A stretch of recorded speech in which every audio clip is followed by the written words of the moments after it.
and telling folks about our show. You know, a Mexican Crossing Lines here on 88.1 FM KPPPLP Fargo Moorhead, where we are adding local color to your airwaves. And tonight's topic, I have named it The Gift of Gab. The Gift of Gab. Yep. It's kind of reminds me of this Mexican saying we have, which is, si hay tacos de lengua, me como dos. And it's a commentary about people that have the gift of gab, people that have the ability to speak. Not just to speak. To gab. Keep on talking. To gab. To use the words in a way. What the translation of what I just said was, the saying is, if there's tongue tacos, I'll take two. And it's about the fact that the tongue has no bone, right? And in Spanish, when we talk about the tongue and we talk about the tongue having no bone, it's not something that can break. It's not something that it's like it has the ability to lie, basically, right? Oh, okay. So when someone says, if there's tongue tacos, I'll take two, it means, that person is a gabber. They're good at making the stories. I see. And a lot of the folks that we have seen are gabbers. They're very much about the gabbing and the storytelling. They're very much about, the stories that they've told about themselves from their escapades at Standing Rock and what they're doing now, and a lot of their origin stories, as I was telling people in my last show, even of these politicians, is Standing Rock. Yeah. We found out that Alexandria Ocasio-Cortez went to Standing Rock, and she was part of the ceremony. And she's inspired. Her whole political career came about because of that. And like I was saying in the past couple of shows, the idea that people, if they were at Standing Rock, that's their street cred. And it's like, because it's one of the largest gathering of indigenous people in over 100 years, and it was a protest camp. So all sorts of people, you'll hear them talk, say, well, I wasn't at Standing Rock, but I knew all this stuff. But it's like there's this credibility that they give themselves for being there, and people did so many different things at Standing Rock, and it's just like, and then it's like a lot of these people are using it that this is this big thing that happened in their life, and it launched them into a new way of being and running for political office and taking over things, making lots of money, doing junket tours, doing speaking engagements, it goes on and on and on. Those are the gabbers for sure. Yeah, and of course they make the media rounds to these specific media places where they all end up getting featured, and then they just, it's a pattern that I'm starting to notice in how these people have gotten developed as personalities, characters, political figures, media figures, etc. And I was talking about this on my last show, Desert Storm, and also Glitterati, where I was connecting all of the people that were coming out of these campaigns, specifically the one connected to Bernie Sanders, which Winnie Wong works for. She, of course, is one of the women that was working on the camp jointly with Wes's PR person, Seven McDonald. Right. And Desiree Kane, their organizer, as Winnie Wong and others on that thread I showed you before were talking about, right? So I wanted to pick up where we left off. Okay. But first, I want to give a shout out to somebody that sent us in a really nice message from the UK. You want to read that, Duke? It's from Lee Anthony Beat. Mr. Beat. Mr. Beat, and to 88.1 FM Fargo Moorhead. Hi, me and my family are huge fans of the station. We never miss a show. We would love it if we could get a mention, please, from Lee Beat and the Beat family, listening from Birmingham, UK. Shout out. Beat family. Shout out to the Beat family. Thank you so much for that lovely message and for listening. wow, we have worldwide Yeah. following. It's always incredible to me when we get messages from across the globe.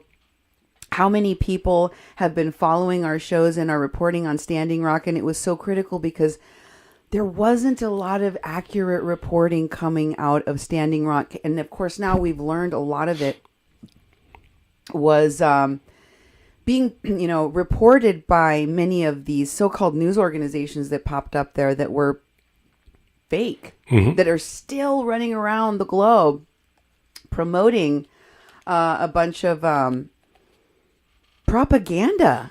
It's very disturbing.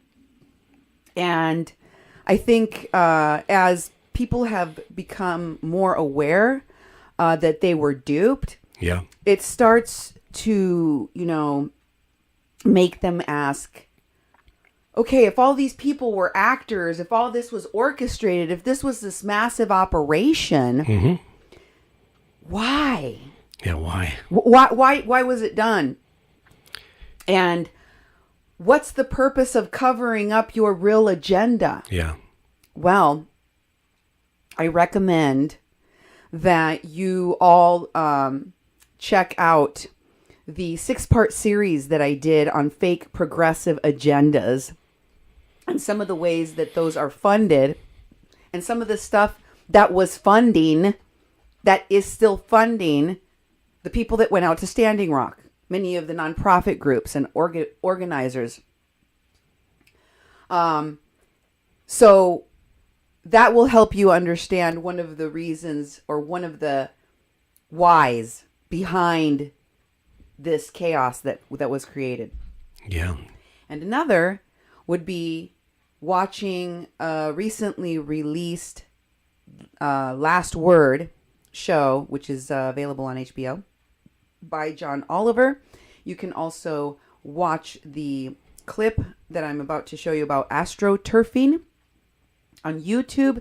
And Nemo will share that link along with the comments in the show so that people can go find it. We're just going to show you a short clip of it here. Yeah. Before we do that, you mentioned going back and watching these shows, and what's really important is that we don't broadcast on the internet anymore. And so if people are listening to us in UK, you're going to Facebook, but there's another way. We run a website called kpppfm.com. And if you go there, we've been putting all of our shows up and the actual podcasts, and many of those podcasts we actually run on the air here on 88.1 FM. And so the people in this community can listen to the audio portion of the show. And then we've been taking the Facebook Live videos and putting them on YouTube, and we embed that all in a page so you can see it. So you can go to the Glitterati, for example, and see the show. It's hosted on YouTube, but then also the audio podcast and the links we have in there.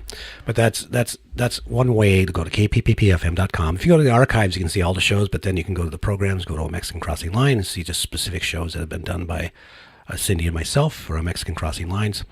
And also on that page, you can contact us. You can do a contact form and send us a message. You can go right there at the bottom of your screen, 701-566-0917.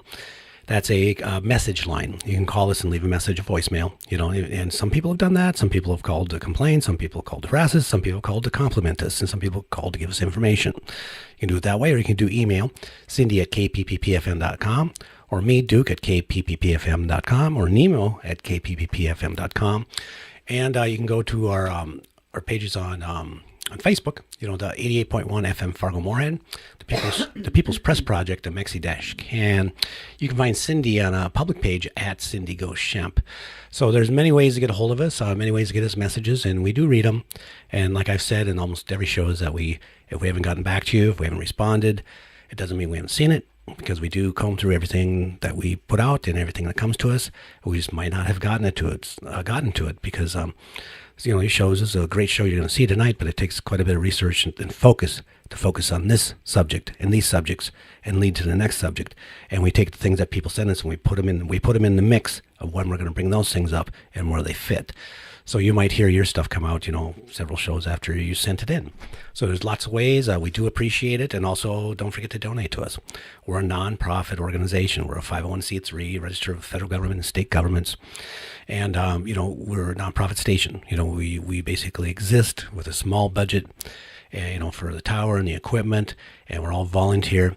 So any funding that we'd receive would go directly to the cost of the station, and you can donate at kpppfm.com/donate. Thank you. We appreciate those donations, your support, and the fact that you share our stories and spread the news of what we've been reporting on, specifically Standing Rock and the exoneration of Kathleen Bennett, which kind of led us down this rabbit hole. Yeah. Figuring out all of these figures, all of these people associated, and what they were up to.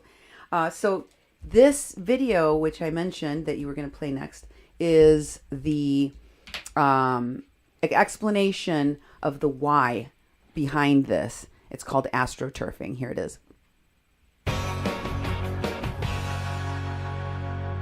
Astroturfing, which sounds like a new teen trend of fucking artificial grass while eating Cascade pods. That's right, the teens have moved on from Tide. It's all about Cascade now.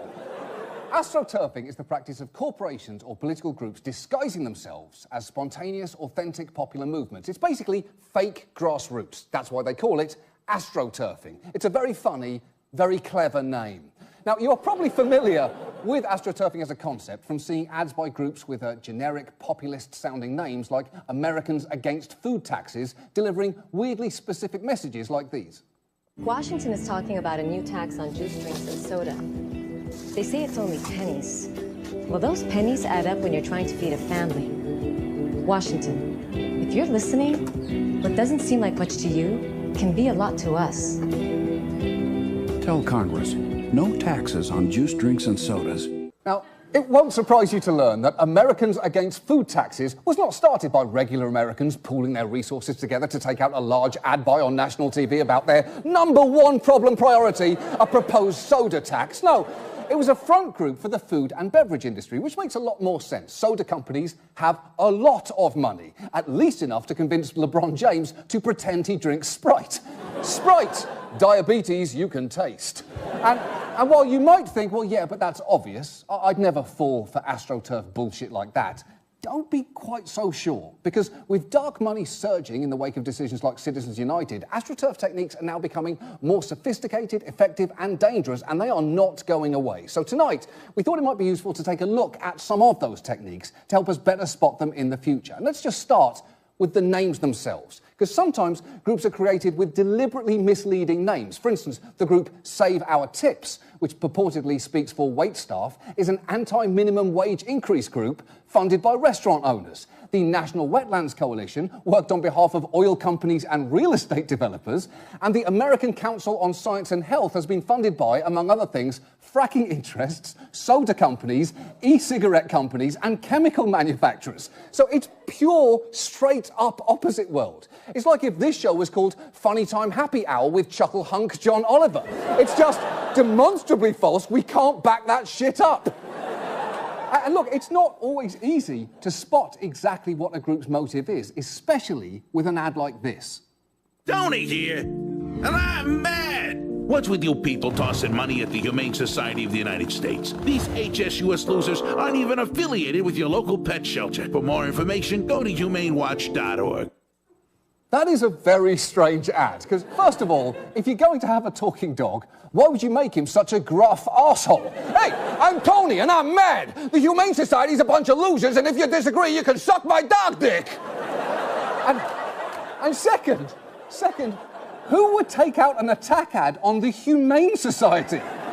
A rival, even humaner society?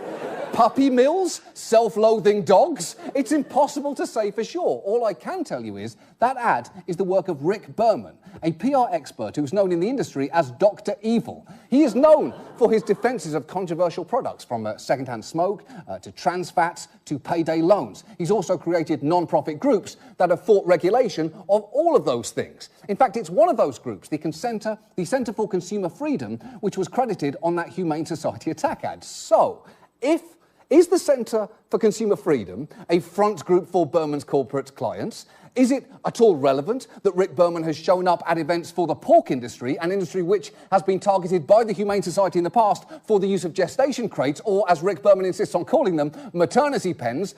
I can't say. I legally can't say. I want to. I badly want to. But I've been explicitly told I can't. You can probably guess, but I can't say it out loud. What I can say is that Berman rejects any accusation that he runs front groups for corporate clients, saying there is no front because there is total transparency, which is a little odd considering we don't.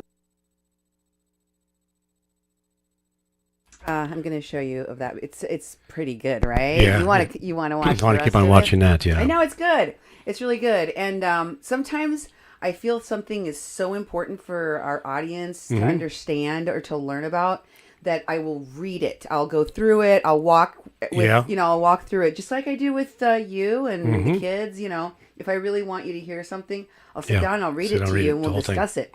Yeah. So I kind of feel that way about this, but it's just too long and we don't have time. So I just kind of wanted to bait you into going and checking that out. Again, we'll share that link on this program so you can go find it more easily. It's called AstroTurfing. It's on HBO, John Oliver. And now let's start kind of where we left off. I wanted to give you an update. Here is a piece from CNN that talks a little bit more about where I left off on our last show, Desert Storm, in which I told you about how the glitterati and the people that were working on Bernie Sanders' campaign and that ended up going out to Standing Rock were connected to a horrible tragedy that happened out in the desert where a compound of people was found, including 11 children, one of whom is dead. Yeah. A little boy. And there is so much more to that story. I told you some of the stuff I found about not just what happened out in the desert, but the grandfather, who's the imam of a Brooklyn masjid called At Taqwa, and the allegations and the findings of and convictions of certain members of that mosque, and those being charges tied to terrorism, and how those people are connected to Linda Sarsour, who's working with Winnie Wong and working very closely with the Bernie Sanders campaign. Yes. And how those people are also connected to the BDS movement, the Boycott, Divest, and Sanction movement that got 2 people arrested by the Israeli government and deported. That was a part of the justice delegation that included 2 people from Standing Rock. Yeah. Chase Iron Eyes. Yes. And Tara Houska. Remember that? Yes. So I wanted to give you a little bit more detail, things that you don't know, that you should know, that you should go check out. Because in addition to all of the stuff that I told you that we'd found out happened out there, by the way, I wanted to make one correction. I showed the daughter of whom I thought was the security guy, but it's one of the imams. It's the imam's daughter. I see.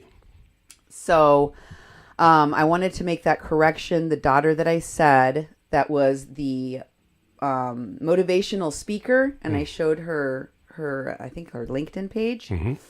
That's the daughter of the imam. So, excuse me, I wanted to give you this update about what I have learned since then, including that the group of people prior to this raid had been in a car accident.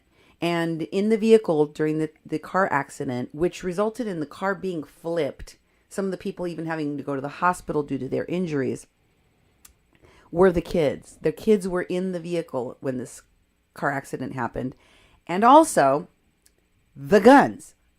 And somehow, and the police were there. And somehow the children slipped through their fingers. The whole situation. And the guns. Yes, all of that just slipped through the cracks somehow. Leading to this tragedy where there was a raid and there's a dead baby inside. Mm-hmm. In addition to that, I wanted you to see this from CNN. It says that the boy suffered from seizures that required constant care and medical attention. His mother, Hamika Ramzi, previously told CNN. After a trip to Saudi Arabia, so remember the passport that they found on site? Yes. That belonged to Siraj Wahaj, and he had used it when he was in Saudi Arabia prior to coming here. In fact, he said that when he was in Saudi Arabia and was around only Muslim people, all Muslim people, that's when he knew he didn't want to be around non-Muslims anymore. Yeah. And when he came back to the United States, this prompted him to go out to the desert. And of course, I guess he also stopped and kidnapped his kid. And this is the reason that he was in the UK. I know that he went to see an imam in the UK. He learned some kind of ritual or something. But Siraj Wahaj said he wanted to stop giving his son medication for the seizures that he suffered and his medical condition, and wanted instead to perform rituals to, quote, cast demoned spirits out of his body, out of his son's body. This was what Ramzi, the mother of the child, told investigators, according to prosecutor John Lovelace. Wow.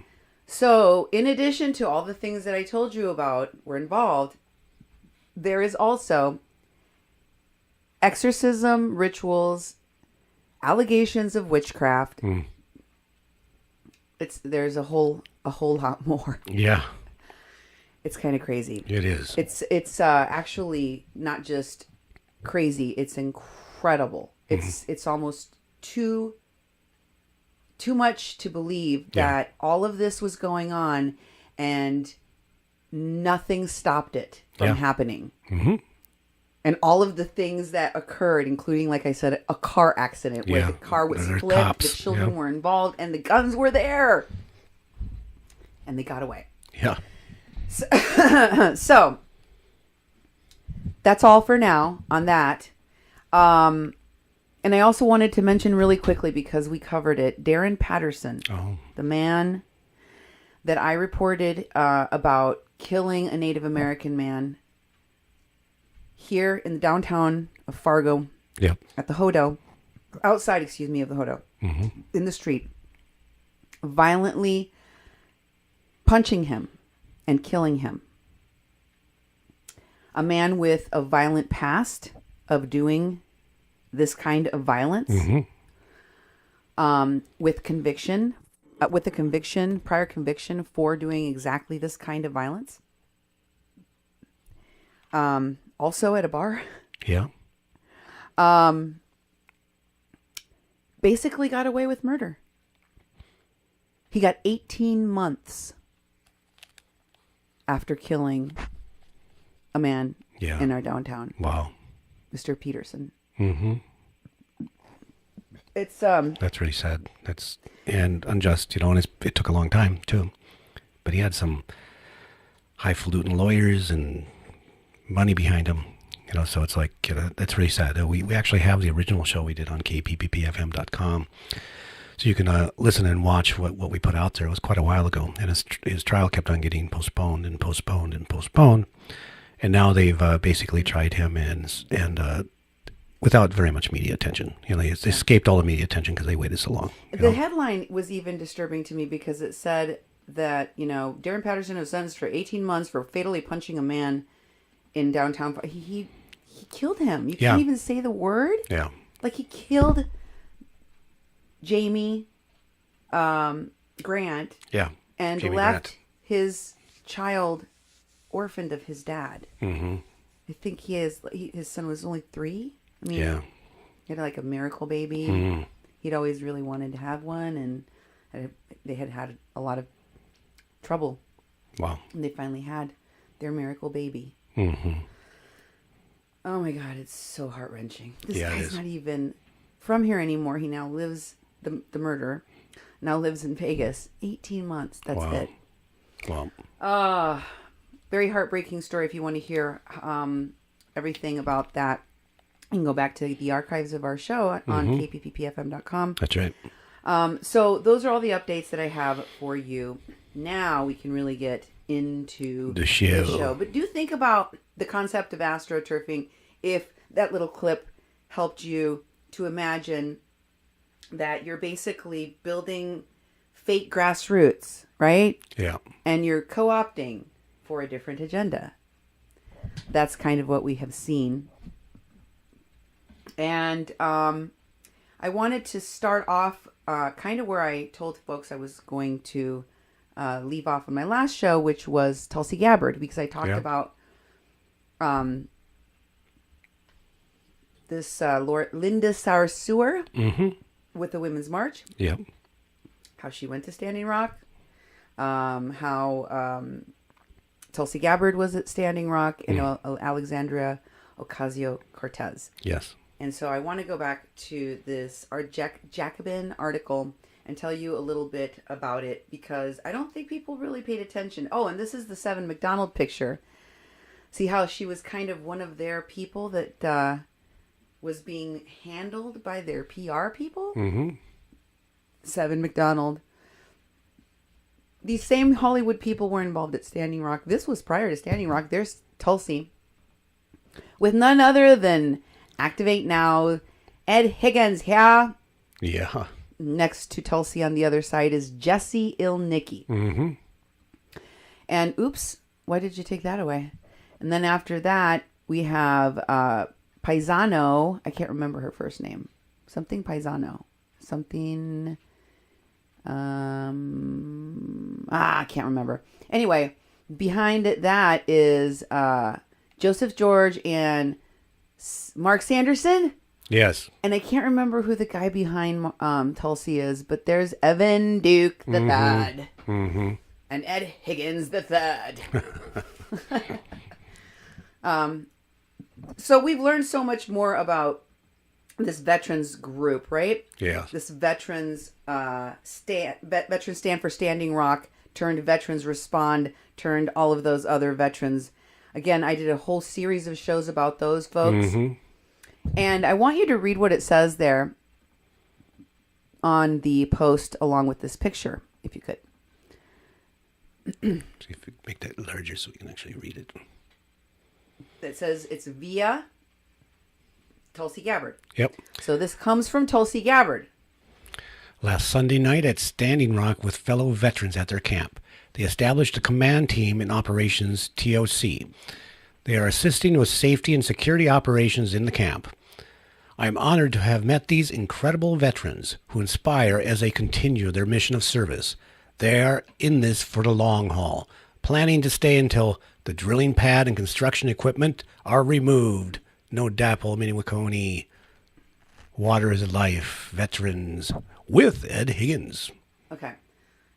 We now know, of course, Ed Higgins is not a vet, that he got kicked out for testing positive on cocaine. Mm-hmm.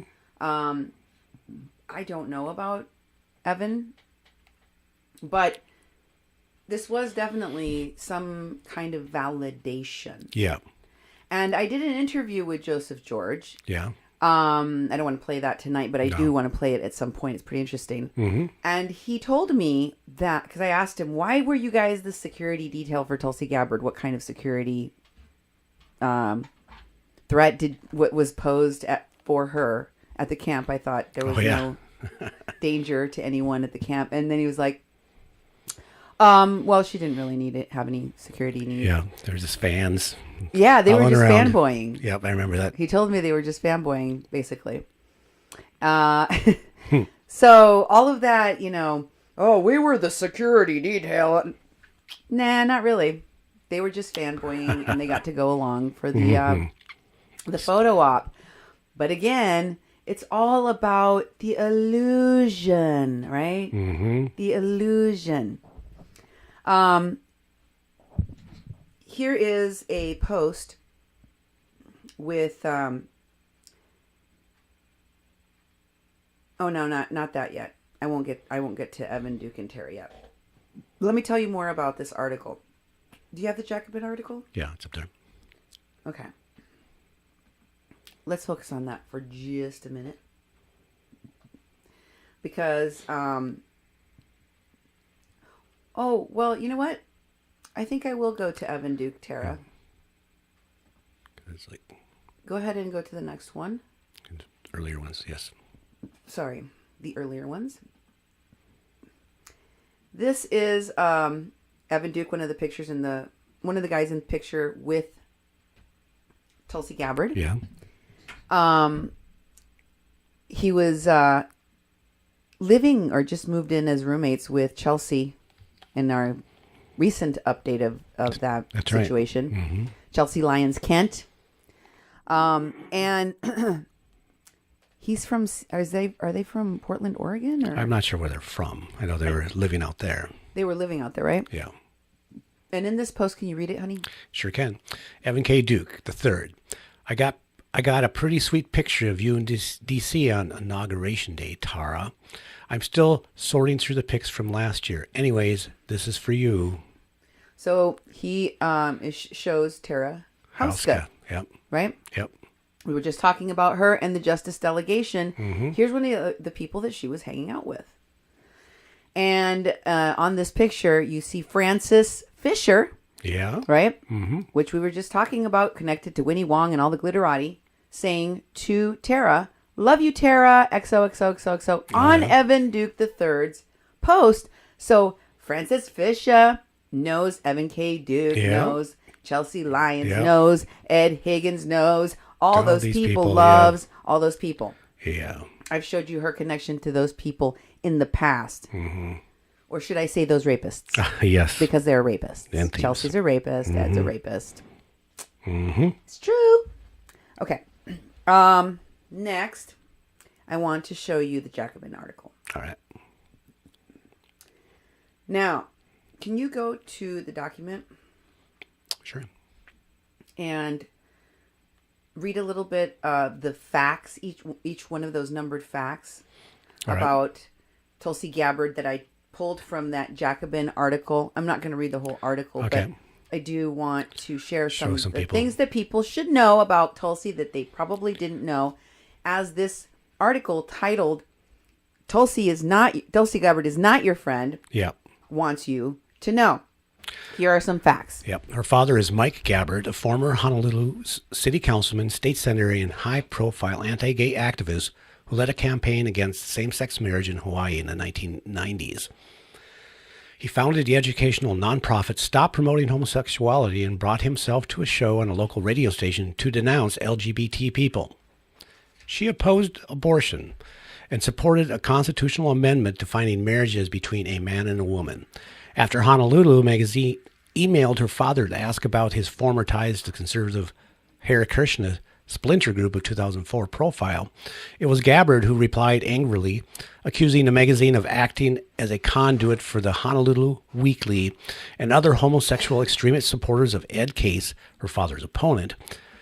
Another point, the same year she used her platform as a state representative to testify against civil unions, calling the claim that they were different from same-sex marriage dishonest, cowardly, and extremely disrespectful to the people of Hawaii, who had voted in favor of a constitutional amendment in 1998. So that's a quote of hers. Yes. Did you read the quote so that people knew that was a quote from Tulsi? Okay, this quote's right here. Okay. Her quote was dishonest, cowardly, and extremely disrespectful to the people of Hawaii, end quote, who had voted in favor of a constitutional amendment in 1998. Said, So Yes.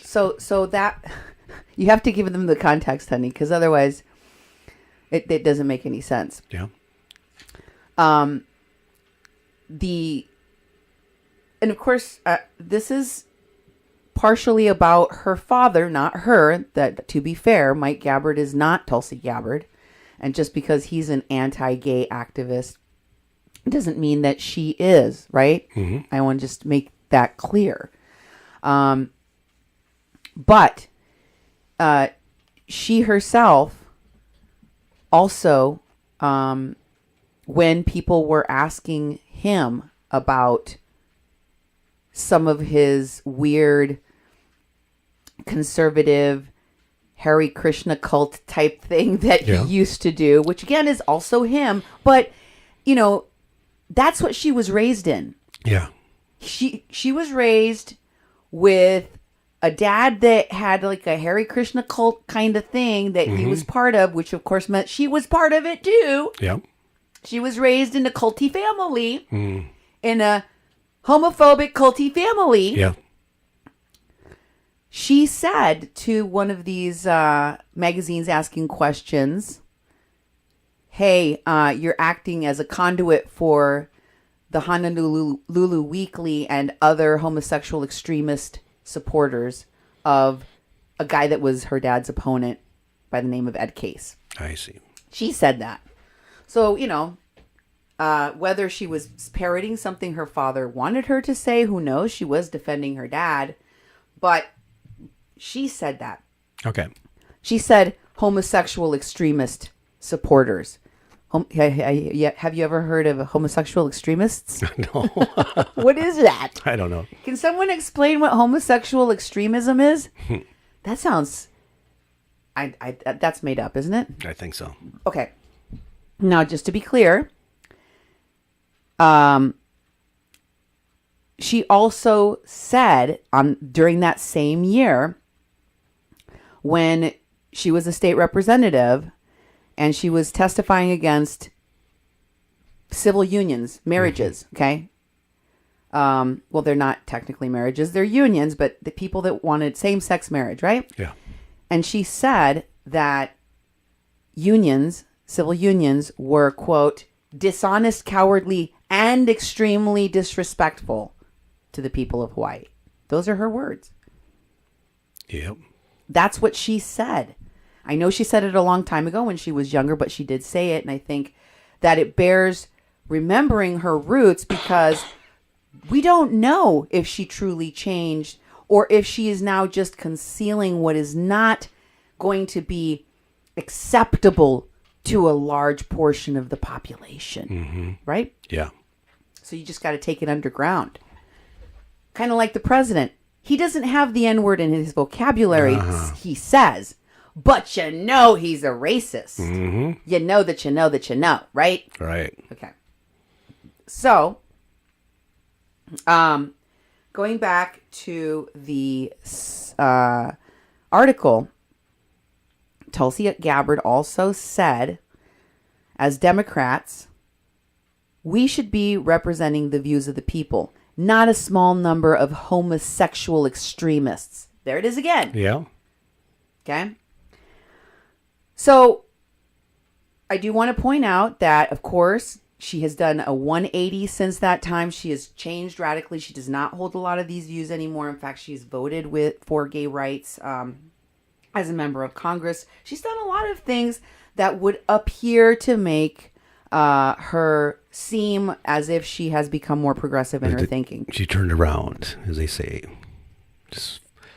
I've heard that's... I don't know for sure what I don't know. Jacobin is making, and of course this is the opinion of the writer of this article, right?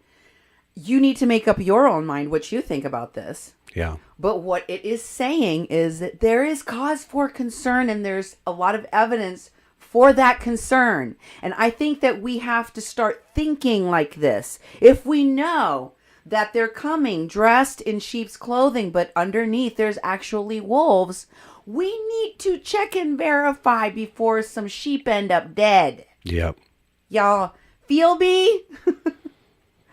Because this stuff is getting dangerous. Well, I agree. I agree with, because I've always had a hard time, and I understand people can change their political views and they can learn, they can change.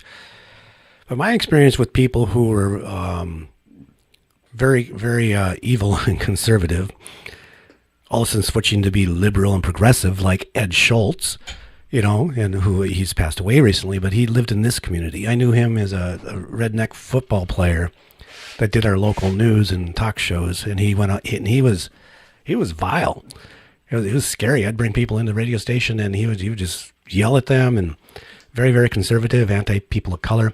Then one day he went to a homeless shelter and he was reborn into the progressive agenda. And he went on to work for, huge, national media corporations and on and on and on. But I never liked that guy because he was dishonest. He was dishonest. That he really changed. I think they become what is expedient at the time. Yeah, and what gets them further ahead. And so, for Gabbard to be like anti-gay, especially in Hawaii, which was the first state out of the 50 states who passed a same-sex marriage law in their state. For her to say those sorts of things, that it's minority, extremist minorities, it's like, how did that change? She better have had some sort of coming out process that she can like point to and really explain herself, because you can't trust that. And, and for all these vets to be hanging out with her because she was like some sort of celeb, it's just, I don't trust it. And I think a person has to do a lot when they are out saying hateful things and then they turn around and say, I'm not hateful anymore. I'm actually the opposite. It's like, well, how did that happen? And how are you maintaining that? How are you being a good ally? That stuff would need to be explained to me before I could ever even think about trusting a person. And I still might not. Yeah, I don't trust it. No. Because I need to see, we shouldn't find any evidence of that kind of thinking in her behavior still today, but there is. So I gotta say, here's what I learned from the article.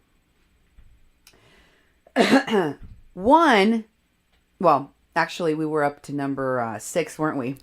Oh no, 5. We were actually at 5. Yep. So number 6 is that Steve Bannon is a big fanboy. Steve Bannon has published a lot of articles based on things that she has said in television, and she has gone on Fox News a lot because Fox News also loves Tulsi Gabbard. Yeah? Yeah. Huh. And Breitbart loves Tulsi Gabbard, and Steve Bannon specifically loves Tulsi Gabbard. Okay. And Gabbard, her almost tunnel vision like focus has been to focus on the vets being able to come home. But the way in which she does it is nationalistic. It's nationalism that's like dressed up in no war, in peace, in anti-war. Kind of like what we saw happening with Cassandra No War Fairbanks. Cassandra No War Fairbanks. That's right. Yeah. It's a fake way of making something that's already popular, like nationalism is in America. And jumping on that bandwagon, veterans, right? But there's something more sinister behind it.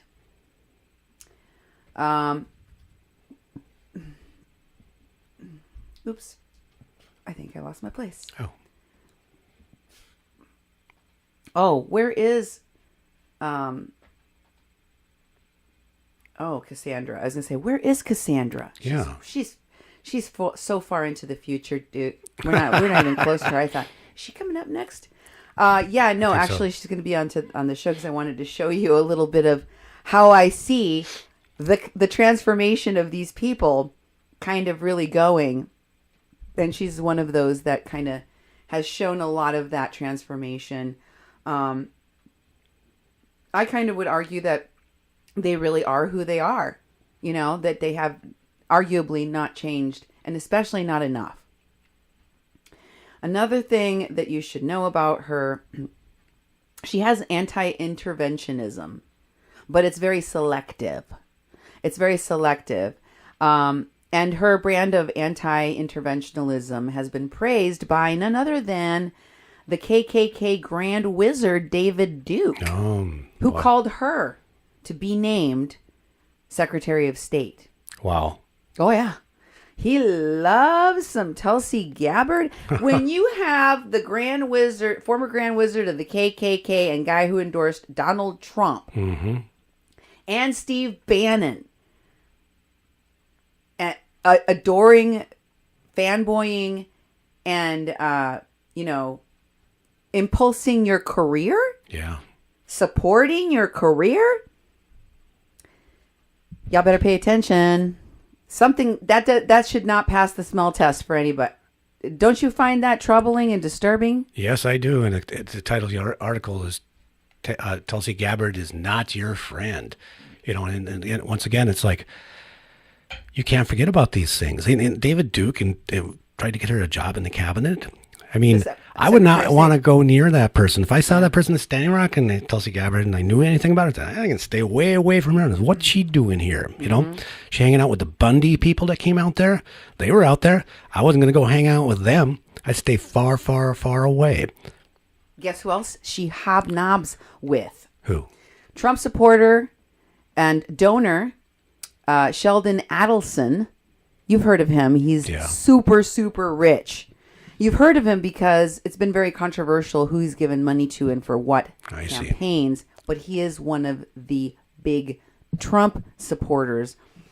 Adelson is also someone who believes Palestinians are quote unquote made up people. Oh, okay. Okay. Wow. So yeah, he's bigoted, and Tulsi Gabbard equates Islam, the religion. She frequently does this. She's done it a lot. This is one of the things that Breitbart has praised her for. She's gone after Obama for not saying what she thinks he should say about Islam. And that is that she equates the religion to radicalism and terrorism. Okay. They go hand in hand for her, and she wants it to be called radical Islam. Or I can't remember the exact words that she wants it to be called, but I don't even want to repeat them because it's ridiculous. But that is what she equates the religion, the whole religion, and everyone that practices or believes in it. She equates that to radicalism and terrorism. Wow. So that's another reason. Reason number 8. She supports the discrimination of certain refugees. And again, you have to really look at that issue. Read the article. You'll find out more about the specifics on each one of these points. Number 9, she has other strange friends, which include Narendra Modi, who is the, by the way, he hates Muslims. He is the dictator in India, or the president of India. I'm sorry, I didn't mean to call him the dictator. The other person she's friends with, Tulsi Gabbard, is also friends with Egyptian dictator Abdel El-Sisi. Oh. So El-Sisi, I don't know how to pronounce that. I apologize if I said that wrong. Tulsi has again changed a lot of her then beliefs and said that she is now not anti-gay. She said that when she went into the service, that's when she, quote, began to realize that the positions that she had held previously regarding the issues of choice and gay marriage were rooted in the same premise held by those in power in the oppressive Middle Eastern regimes that she was fighting in. And that's what helped her change. But suspicion about whether or not she's really changed linger. Her state Democratic Party LGBT caucus, for instance, openly distrusts her. Wow. That's not good. That's not a good that's sign. Horrible. They have backed her They backed the LGBT caucus of the Democratic Party. Did not back Tulsi Gabbard. Okay. They backed her opponent in 2016. Wow. That's how much they do not like her or trust her. What does that tell you? See, They have the gaydar. They have the ability to know she is not a friend to queer people. Okay. I don't know if that's what gaydar really is. I don't think it is. But I got that wrong. Okay, so also, here's further proof. And this is in the present, not in the past, when she was 23, when she was espousing these beliefs. But when she was questioned why the LGBT caucus, which had actually supported her 3 years earlier, had turned against her, the chairman cited two things. One was her less than stellar answers to a questionnaire that they sent her, the caucus sent her. And she did badly. She did not pass the test on the answers that she gave. Okay. So that was one of the reasons they said, nope, we don't believe her. Because they did believe her, but then they tested, and they're like, they scratched beneath the surface, and they're like, no, she's still homophobic. Yeah. Not good. And the other reason was that there was a 2015 interview. They cited a 2015 interview with Ozzy, which can be found on iHeartRadio. I'm not going to play the clip here because a lot of it is words and not audio, so I would have to read them anyhow. Okay. So you might as well go and watch it there. But in it, she confirms that her personal views on gay marriage and abortion actually hadn't changed. Okay, so he told you. But that her views on whether or not government should be enforcing those moralities had. Oh, yeah. But the government does, you know? And so, anyway, another thing you all should know, and this is the last reason I'm going to give you from the article. There are actually more, but you need to go read the article for yourself. It's a good read. It's important, and we need to know. We need to actually do more checking, more vetting, and making sure, yes, I know this administration and what you have seen, if you are a progressive, even if you're a Republican, might make you want to go find the first socialist, the first Democrats. Yeah.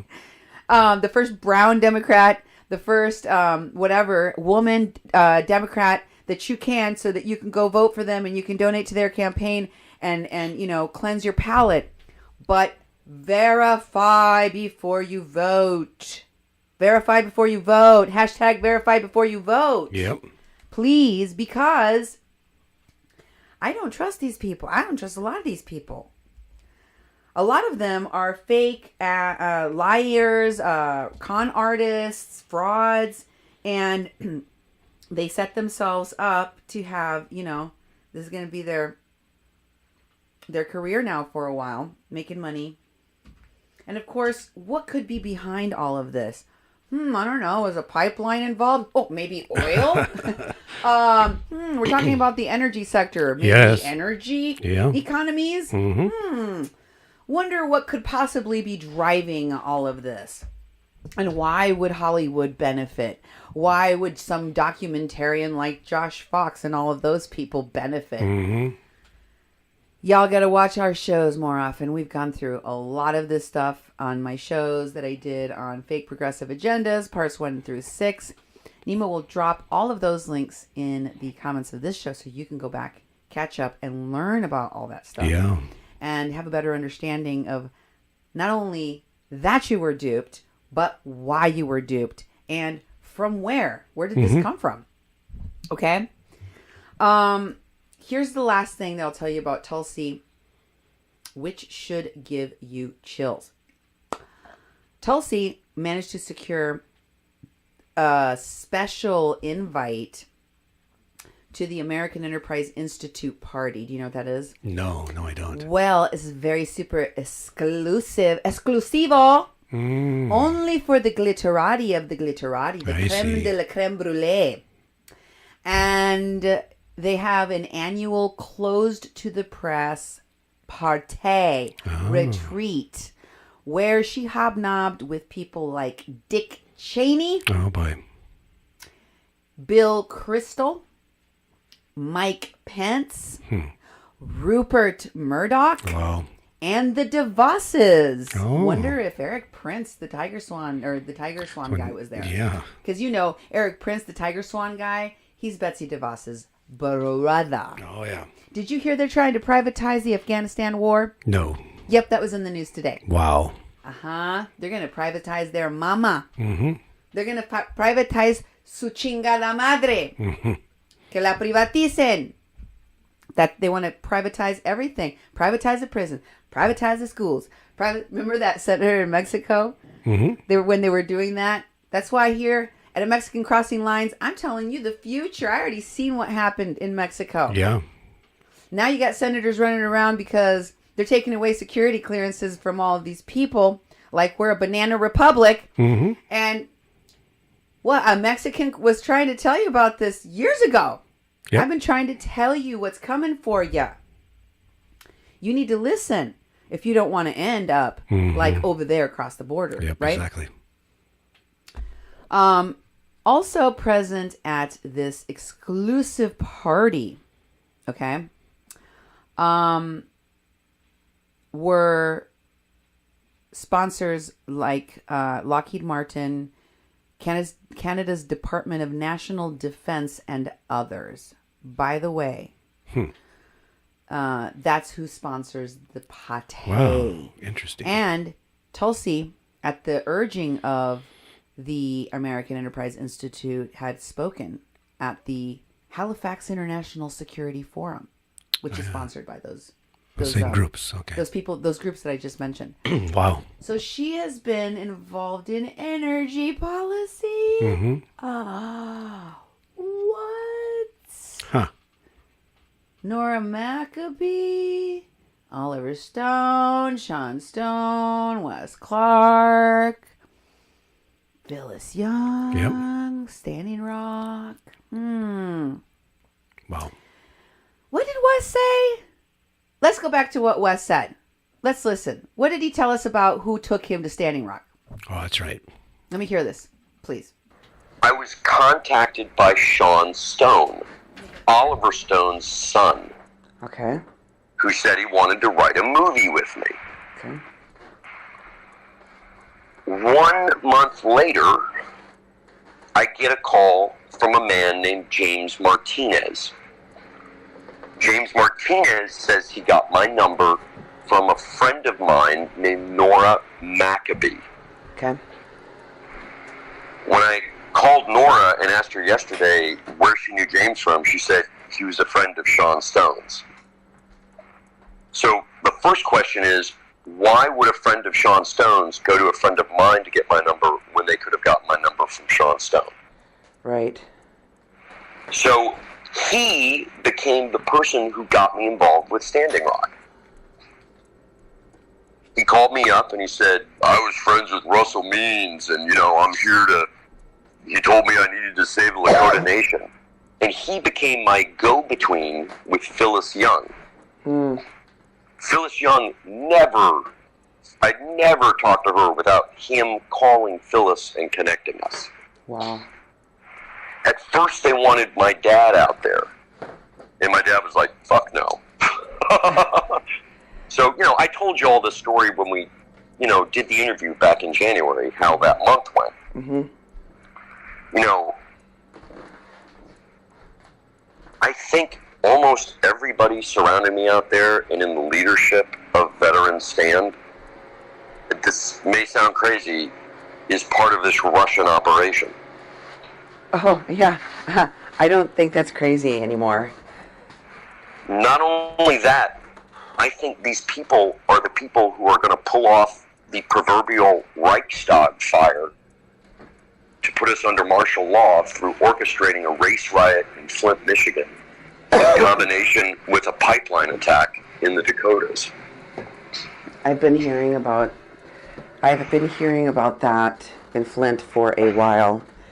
Ever since I covered the story. Remember I said I got death threats when I came back from Standing Rock? Yes. They were specific to Flint. Wow. Wow. And all those people I was out there with, like the people directly around me, I'm sure you're going to recognize these names. Evan Duke. Yep. Travis Biolette. Yep. Chris Dussing. Mm-hmm. Possibly Sadef Buyakmatan. Yep. Jesse Elnicki. Yes. Mark Sanderson. Uh-huh. And someone I didn't meet personally out there, but somebody who is involved with this group named Neko House. Wow. Now, all of these fucking people have reached out to me since the Intercept article.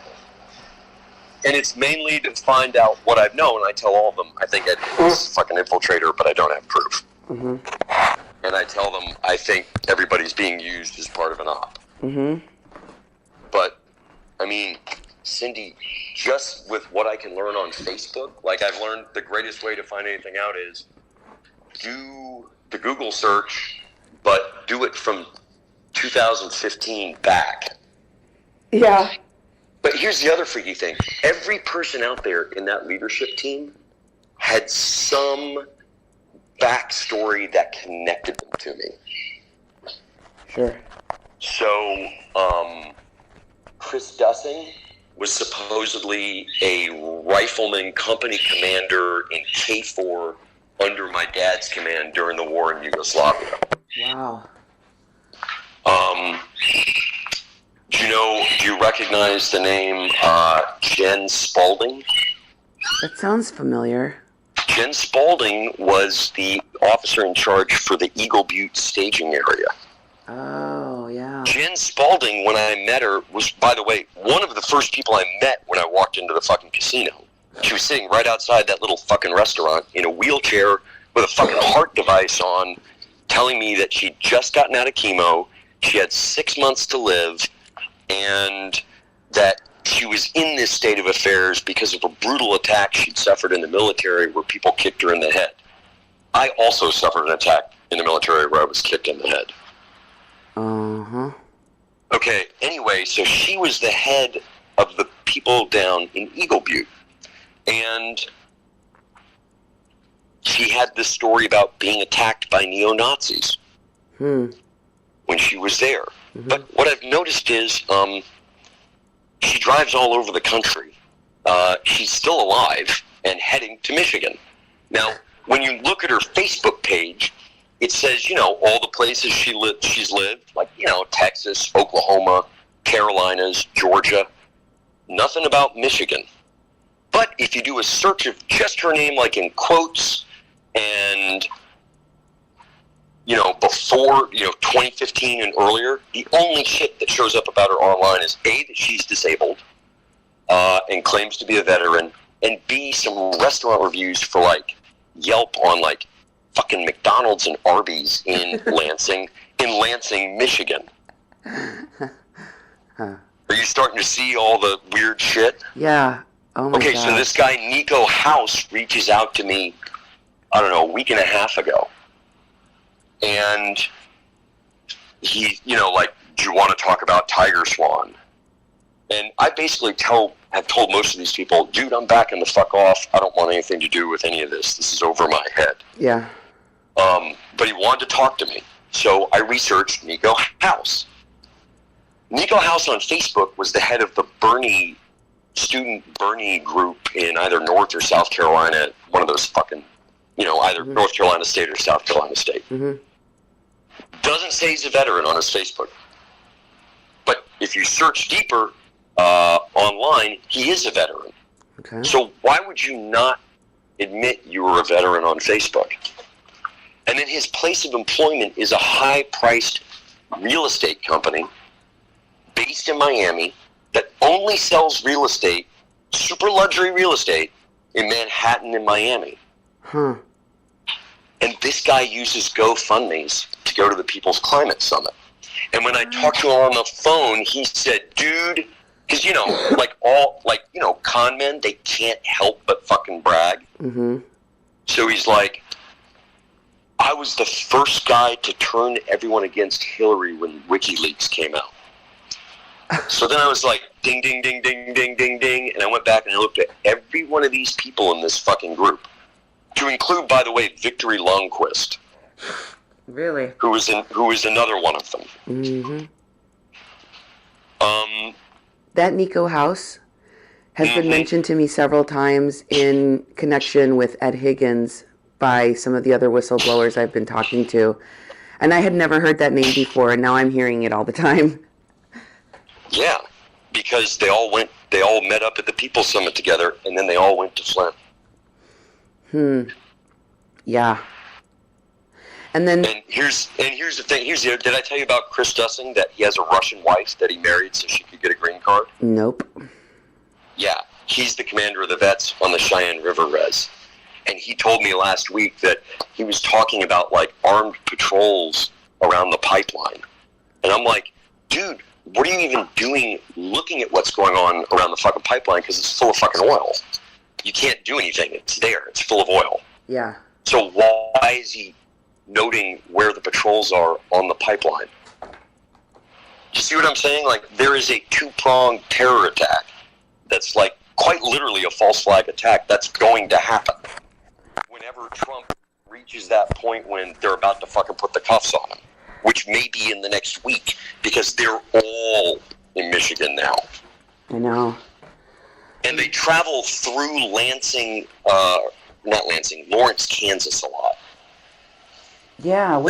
There's some kind of staging area for them as they move between Cheyenne River and Flint. But these people are all fucking connected.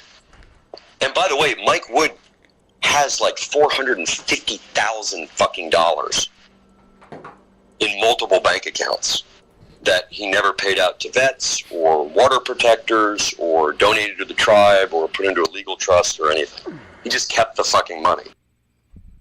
So, after that show where we played this clip the first time, I've gone back to this clip, and I think it's useful for you to hear the whole thing again and again and again, because there was a lot of names in there that we didn't know before. Mm-hmm. We hadn't explored them. And when I went back to try to figure, this all started when I was trying to find out about Ryan Laurie. Remember? Yeah. Way back then? Yeah. And I even called Wes again. I'm like, can you remember? And he didn't. So I was like, okay, it's on the tape. So I went back to this. I was trying to figure out what he had told me about the Reichstag fire and the guy that's leading, the Nazi leading the promise camp and all this stuff. And I was like, okay, so there's a Nazi leading the promise camp out in Flint, Michigan. Then I looked into it and I showed you on my show. Mm-hmm. He's got the tattoos. He's got the history. He got upset that I showed stuff from so long ago. He didn't say, though, that's not who I am now. I've changed. Here's an article where I repudiated my past skinheadness. Yeah. Or nothing like that. There's no evidence of it. And again, I have to say, where did these people come from? Yeah. And why are they, not telling you about their past? Why are they hiding some of the things that continues to connect them to their past? Because it seems like they're just trying to keep it on the down low. Mm-hmm. And that's not okay. That is deceitful. And if you're trying to deceive people, if you're lying to people, if you're hiding the things that we would not support in a person, much less in a politician or a leader, then you're defrauding the American public. And that is not right. People should be prosecuted for doing that. It's not okay for people to, under false pretenses, make people believe this, but as I've told you, astroturfing is a thing. It's happening. After the show in which I first played this clip, there were some comments that were really weird. Neko House, the host of Mi Casa is Su Casa, that's his show that he has. Yeah. Posted this strange comment on the show. It says, Missy Waddell. I didn't mention Missy Waddell during the show which I played this clip, by the way. And as you heard, that was Wes talking about who invited him to Standing Rock. Mm-hmm. I wasn't saying that. You weren't saying any of that. It was all from Wes. I didn't say Neko House's name. Okay, so this is that's why it's bizarre, because I was like, what is he saying? What is he saying? He says of Missy Waddell, so for those who don't know who she is the woman that told me that she had been raped by Ed Higgins, who shared her story here on 88.1 FM. It's been a year. Yeah, it's been a year. A year longer. Yeah. So he's talking to her, and she had told me, which is why I kind of understood what this meant, that she had gone to him and to many other people, including H.A. Goodman and others, and told them about what happened to her, and that nobody among the progressive groups, which she said were, as far as she knew, friends with Ed, which is why they were covering for him, and no one would expose what he was doing. Said this to Missy in his post. This is what Neko said. Missy Waddell, I'm honestly disappointed in you, Missy. I listened to your story and even connected you to my friend to give you more information. We even had a personal conversation about how dangerous the, quote, white savior complex was when discussing both Jordan and Ed, respectively. For you to facilitate the slandering of my name is sad. I have never done a single thing to you. Granted, I have no idea who this woman is, and I'm pretty positive no one else does either. I think he's talking about me. Yeah. The point is, I was the one who gave you information when you reached out to me and told me your story, and I was the one who told you that I believe you 100%. Thanks for showing the appreciation. This is why progressive journalists don't answer their inbox and victims go unseen. This is why progressive movements die. Wow. Boy, that took a dark turn. I hope the 1,000 views was worth your credibility. Because you just tried to link other people who literally despise each other into some House of Cards nefarious plot based off half-ass Google searches that makes no sense. And then, could you scroll down? I think there's more at the top there. Oh, and then I guess I didn't have the rest of that comment for some reason. Jeff Day comments and says, "What is she trying to say about you? I heard your name, but nothing else." Jeff Day, who I'm going to show you who he is in a second, is talking here to Neko House. And he says, Jeff Day, Neko House says, Jeff Day,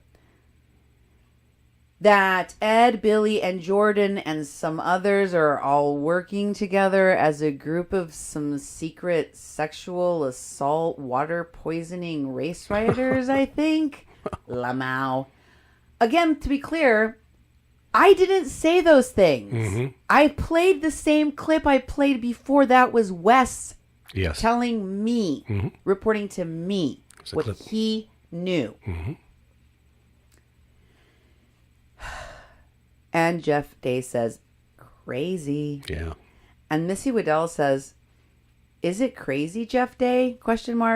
And Jeff Day says, since I drove with Neko there, I'd say yes. So Jeff Day drove with Neko House to Standing Rock. Yep. That's what they're talking about. I'll show you that in a minute. And Neko says to Jeff, you hear this? Fast forward like 40 minutes. Oh, I think this one was before. This one came before the other ones. He's like tagging him like, hey, did you hear this? And he tags him. And then he tells him exactly at what point in the show we talked about them. Mm-hmm. And then Neko also tags Samira Khan. You just saw her in the Glitterati video, remember? Mm-hmm. And then that's it, I think. Right? Yep. Okay. So I just wanted to show you that and show you how what they were commenting about. And here's Neko going to the No Dapple camp at Standing Rock, and there's a picture of the vets marching in that he posted on his Facebook page. Yep. Here's another of him and Jeff Day in the back seat of a car, and it says "Still driving." Hashtag Note Apple with Jeff Day. And look, Missy was one of the commenters also. Oh, yes. So next we have a picture he posted of the camp sign. It says, "This way to the camp," posted November 28, 2016. So it's cold. It's getting cold, right? Yep. Out at the camp. This is a picture of I think it was Neko House pulling Jordan Sheridan, or yes. maybe he took the picture, but he posted it. And Jordan Sheridan is sitting on a sled with a big, stupid smile on his face. Yeah, that's when he's sliding down a slippery slope. I see what you did there. It's very nice. I like it. Can you read that comment by Neko, please? Yeah, all of the water protectors had a much-needed break from protesting. Bobsledding was enjoyed by many, but still much work to do, though. But they deserve to have a little fun. So obviously, at this point, they weren't fallen out yet, Neko and Jordan. Yeah. That's right, he talks about as that. he's talking about in his comment, is like, I told you what a bunch of jerks these two, Jordan and Ed Higgins, were. Not here, though. Here you're bobsledding with him. Exactly. And having a good time and doing work with him. Got lots of work to do. That's your post, Neko House, on your page on November 28, with you and Jordan Sheridan going for a ride. Yeah. Yeah. And I think you took a lot of people for a ride. Jordan Sheridan took a lot of people for a ride and raped a woman. Yeah. Raped a woman with Chelsea Lyons, Kent. And here's a post that Neko made. Could you read that for me? Let's get this please a little bit bigger. Pretty please. Neko House, one of the administrators from Truth Against the Machine, asserted I was fired because I wouldn't leave my apartment. Jordan upset that I was posting to my page and not to TATM because I was not directed. Only after he fired me without telling me. In a sense, she was correct. My car was my apartment, and I never left it because when I couldn't afford an Airbnb for the night, that is where I slept, hence the luggage. In a sense, Jordan was also correct. I was posting my page. Do you know why? Because Ed Opperman has a radio station he is running, and he gave me my first opportunity to ever be heard by an audience outside of my own. His name is on the line every time I couldn't do my show. He never chastised me. He never insulted my integrity or claimed I wasn't dedicated. He was honestly so understanding I couldn't believe it. But also, I have fans who donate every month so that my show can go on. With those donations, I am able to afford unlimited data for my devices, so even when I can't afford food or a roof, I can still give them what they paid for.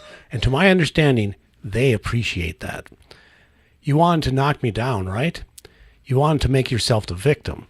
I was never going to call you out on the shiz you pulled, because the only thing it would do at best was cause an unnecessary rift in the movement. So you win. I was at my lowest financially.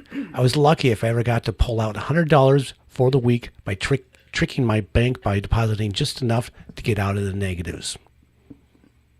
He makes it sound like he's homeless. Well, he's homeless and he doesn't have much money. So, but we've seen he's in an apartment or something with a cat. He has a cat when he does his shows. So I think he's actually referring to the fact that he's on the road all the time. So he's literally living out of a car. Yeah.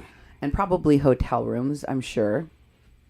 Especially if he was hanging around with those people. Yeah. He dresses pretty nice, so I don't think that he's that badly off as it makes it seem in that post. Yeah. And of course, you heard Wes say he's actually a wealthy real estate agent. Yeah.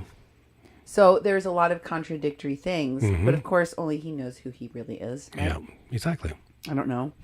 And I don't know how much Wes knows about this guy. What, this is what he told me his research is, but he seems to know all of these, be connected to all of these he knows something about people. Everybody. Yeah. So here's a picture of that he posted where Z is commenting. And this is, again, Truth Against the Machine, the Jordan Sheridan media platform he created after he went to Standing Rock while still working for the Young Turks. And Z says, it's ironic because you were fired from Truth Against the Machine because you wouldn't leave your apartment to actually investigate anything. Oh. This is the comment that he was He's responding responding to to. in that post you just read. Like, it's funny that you would say that because blah, blah, blah, blah, blah. All of that was in response to this one comment by Z Cohen, who was the producer at TYT, and also then later at Truth Against the Machine with Jordan Sheridan, who we talked to about the Kathleen Bennett case. Yep. And said they're too busy. Didn't have enough resources. Didn't have enough resources, but they had. Neko wouldn't leave his house. They can't do it. No. He wouldn't investigate anything. Your arrogance astounds me, she says very dramatically. Next, I have a post of Neko with Tim Black. Oh, yeah. He's one of those fake progressives, fake progressive agendas. If you watch fake progressives, and I think that's what it was called, fake progressives. But you could also search for Steve Grumbine on our search bar on KPPP. Yeah. And you could find it. And if you're just tuning in, you're listening to a Mexican Crossing Lines on 88.1 FM KPPP LP Fargo Moorhead, where we are adding local color to your airwaves. So here is another picture of him talking to none other than Billy Taylor. Oh, interesting. Didn't some people suggest that you become Billy Taylor's friend? Yeah, just recently. A friend's suggestion. Billy Taylor. I said, no, I don't think so. You're like, you already know too much about that. Yeah, exactly. None of it is very promising. Or friendly. So here they're talking back and forth. I just wanted to show you the associations between these people who they're commenting with or hanging out with, etc., etc. Yep. Neko House. Remember that I showed you how Tim Black was on Alex Jones's show and they were talking and he's like, hey, brother. Hey, brother. And yes. I told you, these people, they go from one thing to the other. Or do they? Yeah, exactly. Or do they? Watch the astroturfing thing. You'll thank me. So, let's just go to the next one. I mean, they're talking about Jill Stein, whatever. I just want to show you all of the people. There's Steve Grumbine. I told you. Go search Steve there. He's associated with him, and this was from an event. That Steve Grumbine one was from an event that I'm going to show you more about later. Okay. Where all of these people were at, along with the progressive lady from Germany in the cabin box that was talking, interviewing the rapist Chelsea Lyons. You know, those are part of those, like, all those online media platforms, so-called progressive media platforms that looked sketchy AF. When I was like, why is all these white people talking about people of color issues that predominantly affect people of color, and they don't got a lot of people of color advocating. They got a lot of white people doing, even Germans, people from other countries, Caitlin Johnstone. They got all these crazy, ex-CIA people and like, what's going on? Comedians and ex-wrestlers and what the hell? B and D and F list actors. Yeah. Unemployed actors. So here's another person that he's connected to. This is the Sane Progressive lady. Oh. She one of those other shows that just popped up out of nowhere. Yep. And this is Neko and Chelsea Lyons Kent, the rapist. Yeah, also a delegate for Tulsi Gabbard, right? Remember, he talked in the clip. Wesley Clark Jr. talked extensively about Flint, about what they were doing in Flint, about who was at Flint. Remember, that was where the Wolves' Den was. I'm going to talk more about that soon. Yep. Take note. And then he's also connected to Bernie. He was the guy, I think he was one of the black men for Bernie. Yeah, and also a student organization chair for Bernie. You know, Yeah, so he's been totally connected to Bernie in several ways. Yeah. I mean, just like Tara Houska. Yep, exactly. You know, there's a lot of these people like Winnie Wong. I mean, all of them. I'm starting to wonder, how do you not know? Bernie, how do you not know? You guys just don't check people's backgrounds at all? well, because you should watch my show Desert Storm, and you should watch the one before that about Linda Sarsour. Here's one more. And show me. Oh, well, look. There's Jeff Day. Yes. The guy from Standing Rock. Mm-hmm. So, doesn't it just Standing Rock? They ended up bumping into each other and other stuff. Exactly. They're pals. And Jeff Day was one of the people commenting in those comments that you saw on the show when I first played that clip of Wes's. And here's a post that Jeff Day made about his trip out to Standing Rock. Would you please read it? Oh, definitely. Thank you. This is August 12th, 2016. Jeff Day. I want everyone here to turn your attention away from this election just for a moment and focus on something much bigger than ourselves. As we speak right now in North Dakota, a pipeline is illegally being built on a Native American burial ground. This is a direct violation of our treaties with these people.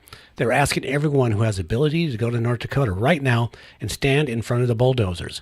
And if you can't, at a minimum, it is your job to make every person you talk to aware of this travesty. This pipeline is scheduled to go through more than one reservation, and it will if we don't stand up against this. This pipeline runs right under the main water supplies for these reservations, meaning when it breaks, not when it breaks, it'll contaminate all of their water supply, will then contaminate the wild animals and their food supply.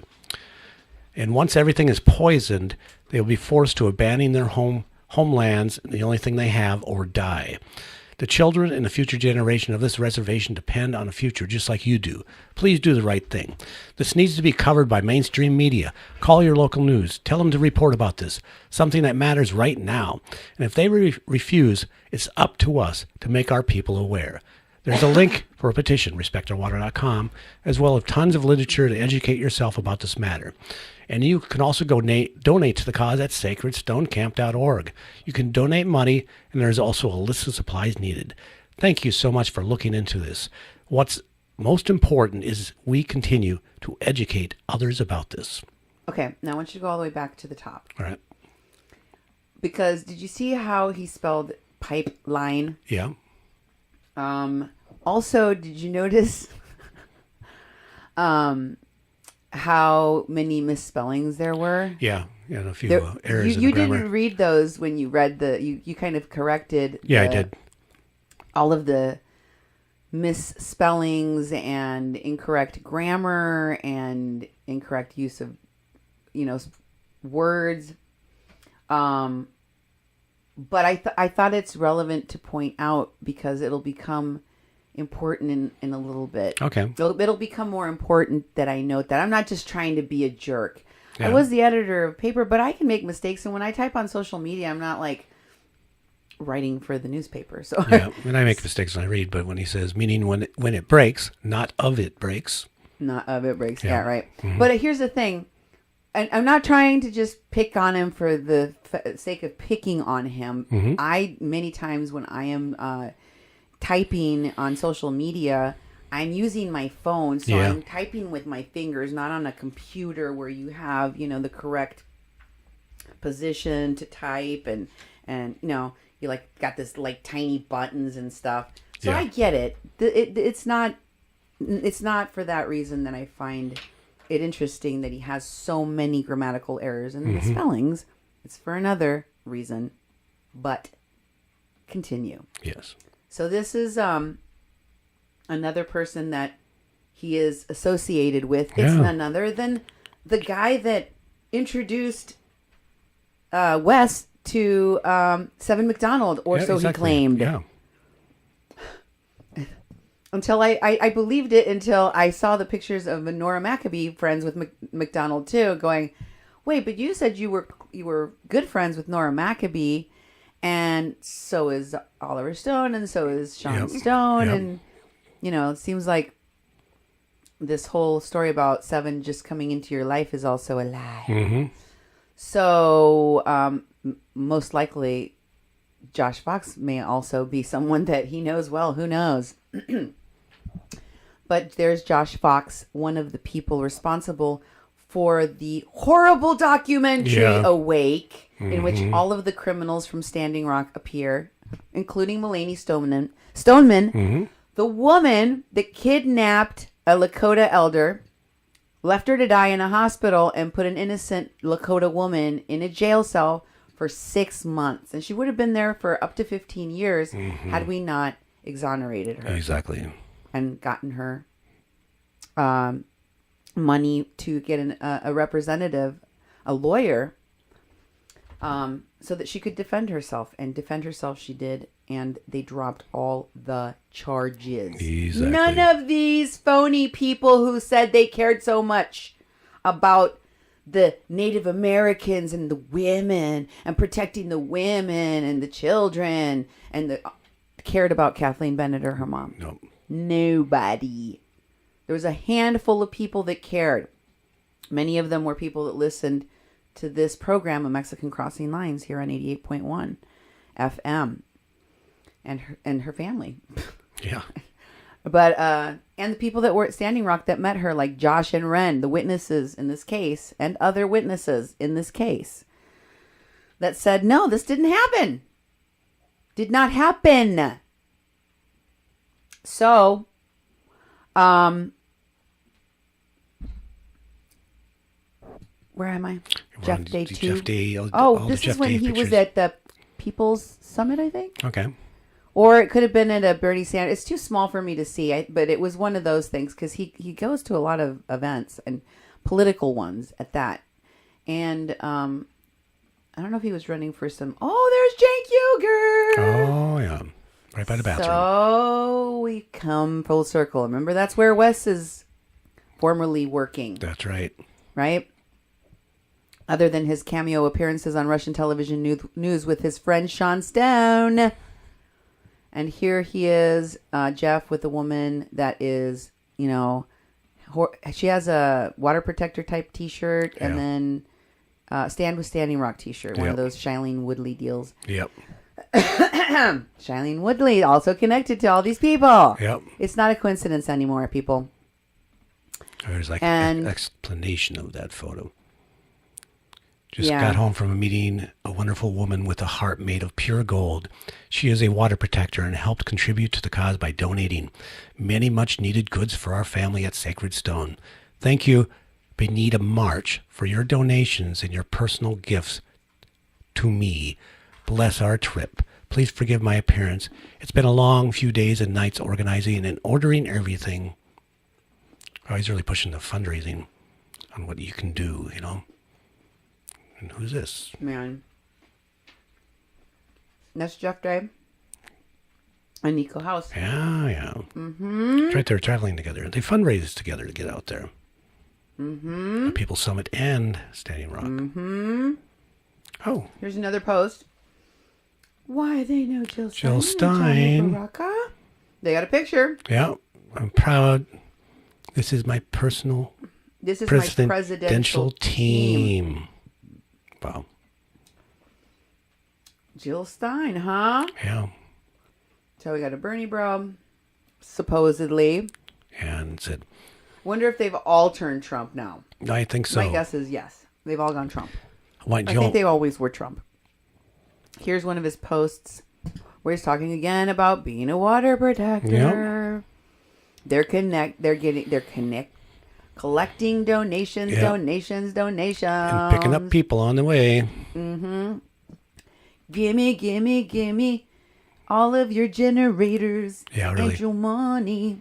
And here's a flag row. What else do they got? This image tells you everything you need to know about humanity's future and its connection to oil. If we can't let go, we'll kill ourselves. Oil. So he's, he's talking about energy policy, and of course there's the flags that have the gas, and it's a gas pump, but it slowly, the gas hose that goes into the side of the gas pump slowly begins to turn into a hand holding a gun. Oh, okay. Right? I remember that. It's a piece of art. Mm-hmm. There was a lot of performance art and performance artists and actors and Yeah. Now I know what they were connected to. Yep. Here's another one that finally the roads are clear. It must be after the blizzards. And P.S. Frosty the Snowman stands with Standing Rock. We did not build a snowman. We just admired it. The artist was no longer on site, or I'd have given them credit. Okay. We're trying to show you how these people who were formerly supposedly progressive and all stripes and colors, ones were greens and ones were blue with Bernie, and they all ended up in Standing Rock, mysteriously, miraculously, with all these celebrities and glitterati. And he's trying to be a mouthpiece here because he's kind of like doing these posts for news, and actually. Oh yeah. This stuff didn't really happen in this way, but he's talking about, he's talking to his family in Delaware.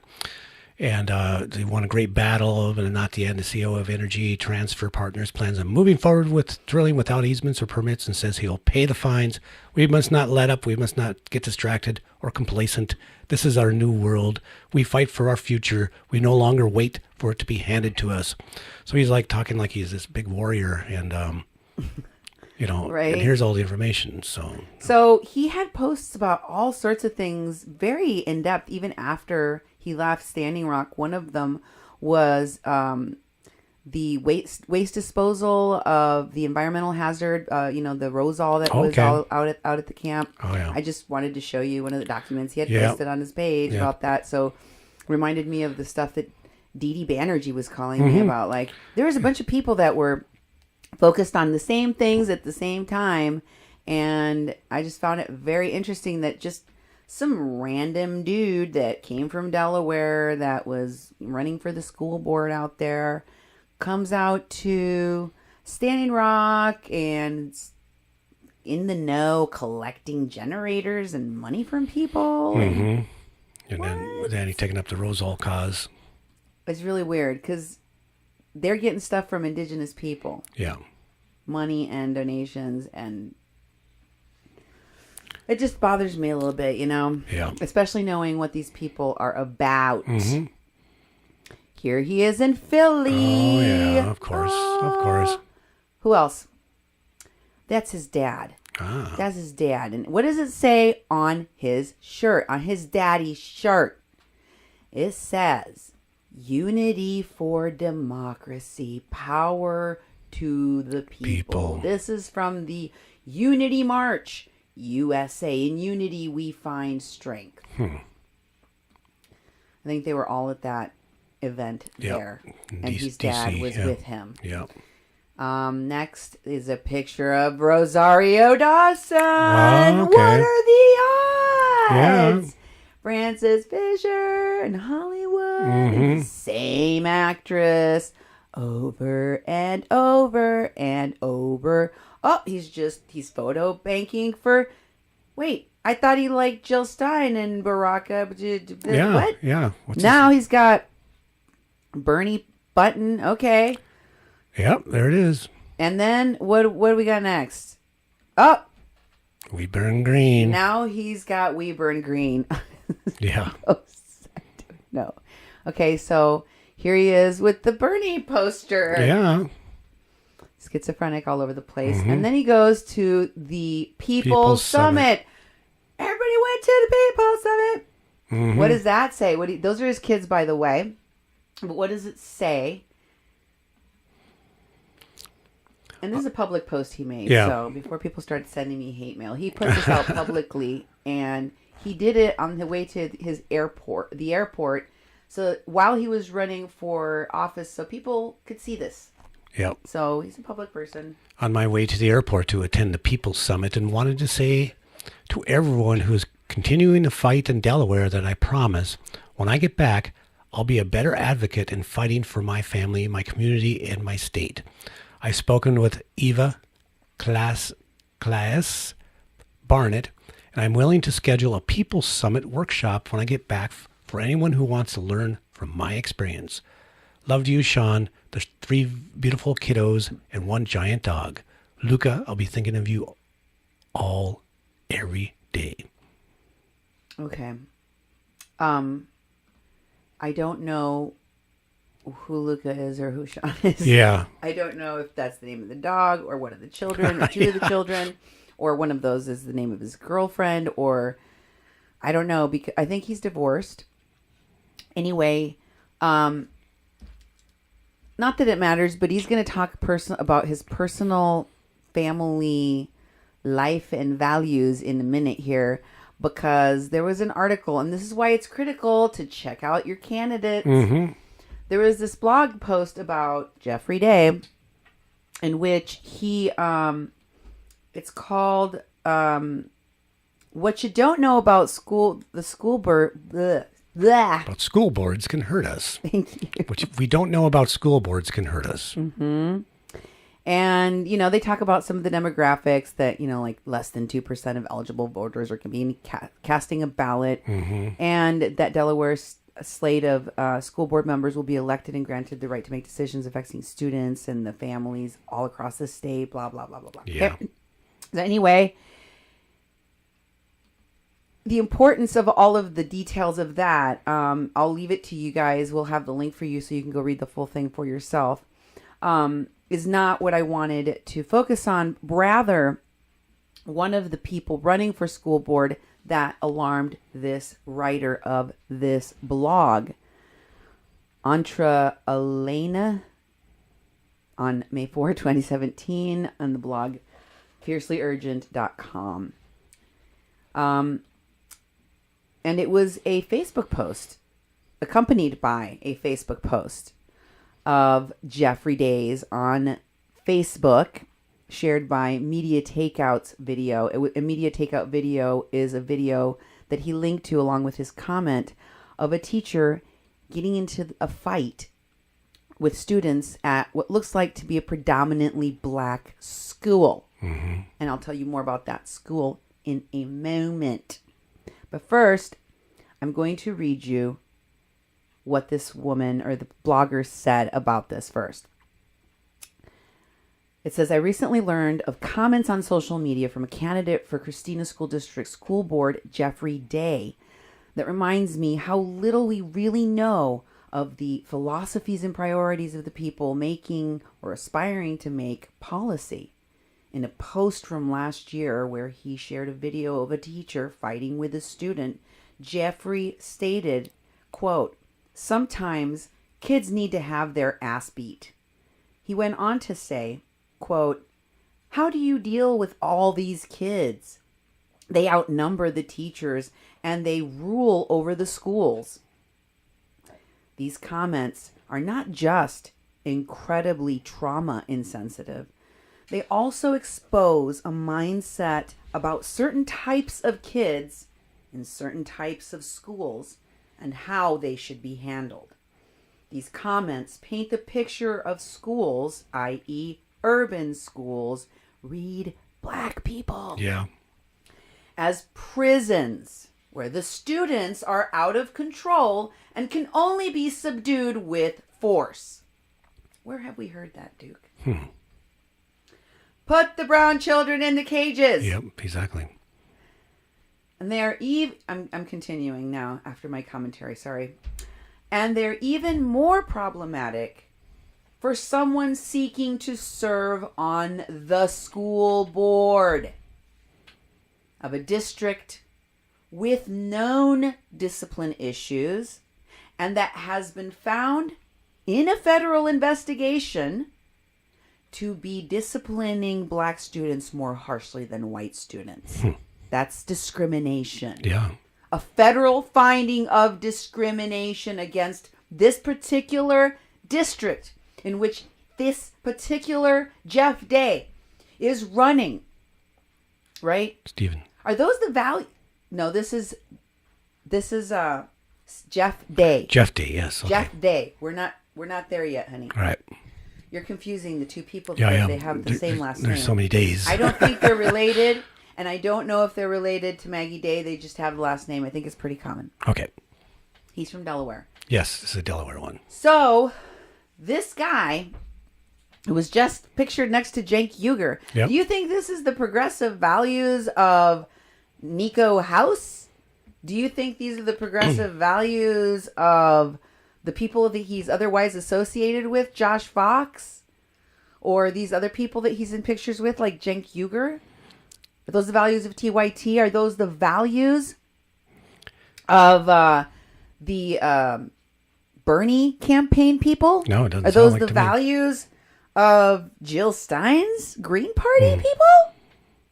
Whose values are those of let the kids be beaten? Yeah.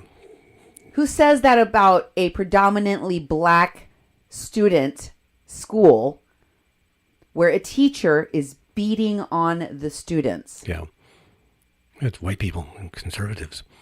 And in fact, it's a kind of a well-known fact about when you're running for office, many of the conservatives, alt-right people start with school boards, because school boards and county commissions are really low voter turnout and very, very lackluster elections. And usually they run multiple candidates and there's 3 or 4 seats available and 6 people run. So 4 of the 6 are going to get in or whatever. So it's kind of known that's where a lot of the people, a lot of the racists make their start in politics. So you go to Standing Rock, you get some street cred, you go to the People's Summit, you do this sort of stuff. Stand next to some Indians. Stand next to some Indians, and boom, you get elected in Delaware to this school board. Stand next to Tulsi Gabbard. That's right. Right? Another person that they're passing off as being some, darling of the progressive movement. Mm-hmm.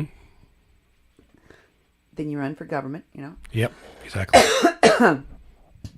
But do we really know them? No.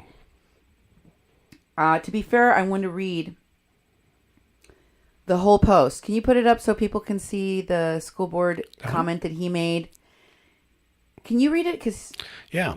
Sometimes kids need to have their ass beat, period. If you raise children without consequences, without respect, I don't care what race, color, or creed, someone one day is going to put them in their place. Better a teacher than some other kid with a gun. Hopefully, he'd learn something. And then there's a clip of that video on that. And then we've got another post here. And it's the media takeout. Teacher gets into a fight with a very mature middle school student. Parents are now trying to get the teacher fired. But was he wrong? This occurred in James McHenry Middle School in Baltimore. Jeff Day says, I used to disagree also, but how do you deal with all these kids? They outnumber the teachers and they rule over the schools. How do you propose dealing with them honestly? Jennifer Baker says, the reason these kids act like this is most likely due to the fact they were hit as a kid. Teaching respect by hitting a child makes no sense. Physical punishment leads to aggression. You know this, Jeff. And then Jeff Day says, I have spanked my kids. They don't act like this. Most people who interact with my children say they're the most well-behaved. Kids need to understand accountability and respect. They are being taught neither. Ooh. Wow, sounds like not a very viable candidate to me. Going there and beat up the kids. I think we need to know more about these people because I think we've been getting duped. I think so. They've been trying to, do the bait and switch on us. Mm-hmm. How much did we know about this? I don't think we knew enough. Okay, moving on. Let's go to the next one. Well, now we're into Steve. Now I want to show you one of the people that I saw that commented on his Standing Rock photos with the same last name. Mm-hmm. So I went and looked at his page to see how he was connected to Standing Rock. And I noticed that he posted a letter to all veterans standing for Standing Rock. This man, Stephen L. Day, who I'm about to show you, is a veteran.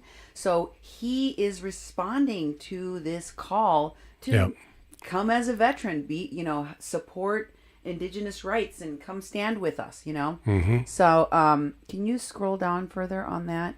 And it talks about the Native Americans and, the Vietnamese people. And anyway, it talks about oppressed people. It really kind of puts this weight on the U.S. military, to kind of make up for some of the bad things they did. Yeah. Which was, I think this was something that was propagated as an idea. I don't know how sincerely it was intended. And then, of course, we saw the forgiveness ceremony that Wes did out at the pavilion during the blizzard, which enraged so many people. I think supposedly including his dad. But of course, in the show that I showed you, Let's Talk Turkey, it was called, in which I showed you that there was a little soiree, a barbecue, backyard barbecue at Wesley Clark Jr.'s house with Sedef Buyakataman and Sedef Buyakataman's dad, the guys that owned the Razorback, the submarine. The submarine that's in Little Rock, Arkansas. You know what else is in Little Rock, Arkansas? The Clinton Library. Wes told me that. You know what else is in Little Rock, Arkansas? The Waldens. You know what else is in Little Rock, Arkansas? They just unveiled the statue of a satanic statue, demon. like the Buffet. I can't say. Oh, you showed me that last night. That's right. Behemoth, but that I'm not even gonna try. They got a devil out in front of the courthouse. One more cool thing, I guess. Got to go to. What the hell is going on in Little Rock, Arkansas? Yeah, exactly.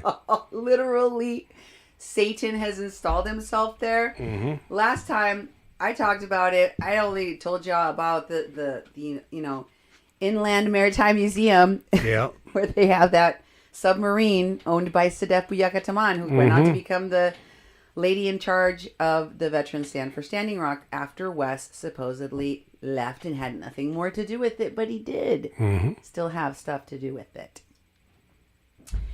And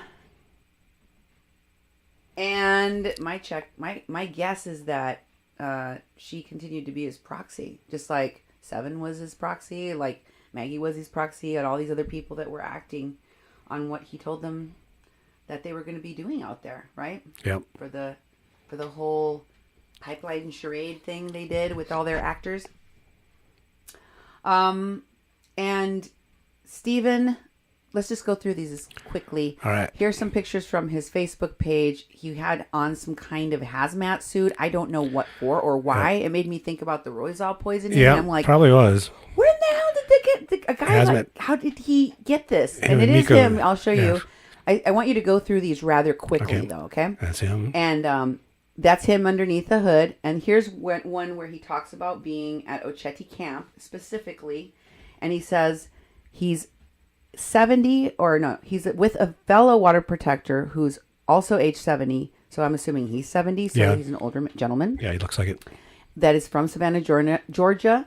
And it says, we want to acquire a teepee and poles and return to North Dakota, closely knowing some of the vets there. Long time before Wes Clark Jr.'s big splash of influx of vets weeks after Giving Thanks Week. Yeah. Can't stay long time in cannonball weather because at 70 age, the cold is too penetrating to bones, especially metal joints. Lumbar disc degenerate. Blah, blah, blah, blah. Okay. And he's talking about his traumas. Turns out he's was in the airborne. So he even has pictures of himself jumping out of planes. Okay. From in the past. So this guy definitely looks like he was a real veteran that served. And here's a picture of him from December 30th of 2016. This is while stuff is still going on at the camp. Yeah. And he's getting firewood. Yeah. Right? Yeah. So he was at the camp later on. He's getting firewood here. He was out there during Thanksgiving week. Is that what he said? Mm-hmm. And then he's got a GoFundMe on this one, too. So he's raising money. Mm-hmm. Thank you for pointing that out. Now it's winter. There's snow. Yeah, no, it's hard. These are all pictures he posted. And then the next one here is of him there's inside of a teepee or tarpee or something. Yeah, there are wood stove camps and there's stuff. And yep, looks like they got a pretty good setup. Lots of snow out in the camp. Yeah. That's the camp that they were at. There's the teepee poles, so it looks like they succeeded in getting the teepee poles that they wanted, right? Yeah. And then there's more. We saw pictures of him before. I showed you just a couple of pictures of Stephen L. Days. Yeah. I said I would explain more about him later. This is that later happening now. Yep. This is one of the structures that they built out there that he probably took pictures of and or maybe even helped to build. Yep. That little dog with the pink shoes on, the little pink coat, I guess, doggy coat, is his dog because there's other pictures of that dog later on. Okay. I don't know if that's his camper, though. Maybe because, you know, be a lot more comfortable to sleep in there than it would to sleep out in the... Yeah, it looks like a nice little camper. There's a crazy dog. And there's the dog. And that's the man that he was with. I can't remember what the name of that dude is. And there is the building from a different angle. Looks like it has solar panels on the roof. Yep. The roof. And, you know, there were certain people that had solar panels and stuff like that. And it was like, really? Wow, you guys are so... Oh, there's that beanie, Duke. Oh, there's that beanie. It's got the Water's Life beanie. Select few. They're like the special forces. I know, right? All the like veterans standing rock people had Yep. So there's another one, and here is the TP completed next to it. A flag. Oh, okay. And aerial a view. Christmas tree. How did they get an aerial view? I don't know, and I don't know if he shared them from someone else or if he That's his camp, took though. them himself with his drone. I don't know. Yeah. I don't know. I'm just sharing pictures from. He did go to camp. These are his pictures. And here he is. Looks like he's getting ready to go. Right? Yeah. Or I don't know. Maybe this is afterwards. It looks like he's vacuuming out the back of his vehicle, or a camper. That looks like a camper. Is that a bed in there? Yep. It looks like with the seats down, like an SUV or something like that. And there's that beanie. Water is life. The beanies that, you know, the veterans stand for Standing Rock people. I don't know what this is. This doesn't even That's look his like cabin. Oh. That's that's his house. That's where he's from. That's where he's from. Okay. Or that's where he lives. Oh, and then that's in pictures DC. he has. In DC, where Red Wolf Pope and everybody else was at. Gwendolyn Cates, and Wes Clark, and Mulaney Stoneman, Vanessa Bowling, Christina Hollenbeck, and on and on. They're all there. All those people went there. Now we're back at camp. Giant firewood truck. There's a giant truck of firewood. Yeah. And then keep going. Now, this is a fundraiser at PayPal for the support of the kitchen, the Veterans Kitchen. Oh. And this is an article on, I can't read that very well. Can you make that bigger? Can you read the name of the publication? Okay. Whoops. Nope. It's below. Yep. It screwed up and making it bigger. It went too big. Okay. There. What does that say? The Daily Haze. Oh. Chef Ronnie brings her who the Daily Haze is? It's none other than Ed Higgins' pal, Neko Hayes. I wonder if he got out of jail. He probably got out of jail pretty quick after I'm sure. his drunk incident with the police there. But that's who wrote the article for the Veterans Kitchen that Stephen L. Day, was trying to raise money for there. And here's a video he does in front of the U-Haul where they got a whole bunch of stuff. I think presumably it's going to Standing Rock. And in the next picture, you can see the U-Haul. Oh, there it is. is. That's in the video. Yep. And it's posted by Stephen L. Day on September 5th, 2017. Okay. Sorry. Yep. And here is who was filling. Oh, and check the this little out. piece of the face that was in the corner of that video you can see. Who's this dude? Who's that, Duke? Michael Marcus, the snitch. The snitch that fingered Brennan. Nastasio. Yep. A.K.A. Bravo 1. The guy that disarmed Kyle Thompson. There he is. Wow. Yep. And he was hanging out with Stephen L. Day. Okay. And this is another post on Stephen L. Day's page. Look, there's Tulsi Gabbard. Yep, we just heard about her. So he supports her, I guess. Look at the angle of the picture, this picture of people getting hosed down with water cannons in November. On November 20th. The same day that Wes was having that barbecue at his house. With two people that appear in WikiLeaks associated with Barat's box. The son-in-law of Erdogan, the Turkish dictator. Yep. Yeah. That. That same day, this was taken by somebody Yeah. and posted on Stephen L. Day's page. Interesting. Oh, he's also a fan of Chelsea Manning. Yeah. That's Cassandra Fairbanks' friend. Mm-hmm. Remember? Yes, I do. They went to a racist party together. That's right. And then they were all having a vigil for Assange. Mm-hmm. Assange. Yeah. The clock is ticking. Yep. Ding, ding, ding, ding, ding, ding, ding. When is he going to talk to Mueller? Dun, da, da, da, da, da, dun. Okay, and the vet's tense. Yep. The vet's tense. More vet's tense. Why, there's a picture of Tulsi Gabbard and some other dude. Yeah. This looks like a picture he took himself Yeah. of Tulsi Gabbard.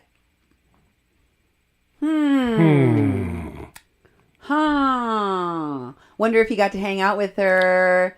The vets did, Yep. right? Yep. Oh, look. Isn't this Mr. Steve Grumbine's thing, MMT? Yep. That's all he talks about. MMT, MMT. It's like a cult. So he likes that stuff, I guess. I guess. Oh. Why don't you read that, Duke? What does that say? This It's- is posted on Stephen L. Day's page. Reports claim Russia meddled in DAPL. The Dakota Access Pipeline protests were made waves on social media, but not all of it may have been organic or even domestic. A new report. Not all of it. Almost none of it was. Yeah, exactly. Almost none of it was. And this radio station and yours truly has been trying to tell you so Yep. for ages. Mm-hmm. They say a new report from the U.S. House Committee on Science, Space, and Technology says Russia may have been involved. I don't know, Cassandra. I don't know. I think that can conclusively be answered as yes. Because Maria Butina, we got one. Yeah. Next. And there's 20 some other indictments that will never be served, I guess, because I those guess. people are never going to come back here to answer to them. Continue reading from the article, please, Duke. Yes. The clash between protesters and law enforcement may have more to do with the Russian controversy than you might think. American energy dominance is a great threat to their economy, which is, of course, a direct threat to their national security. And it's not surprising that they would have a vested interest in trying to upset our energy markets, Representative Kevin Kramer, our Republican North Dakota, said. A report from the Congressional Committee in D.C. says pipelines and infrastructure were a primary target of the Kremlin. Senator Heidi Heitkamp, Democrat in North Dakota, said, "This new evidence of Russia wading into state and local issues to foment divisiveness and potential violence is a further example of why the federal government and states have to get serious about election interference this fall." She was joined by Senator John Hoeven, Republican, North Dakota, from KFYR.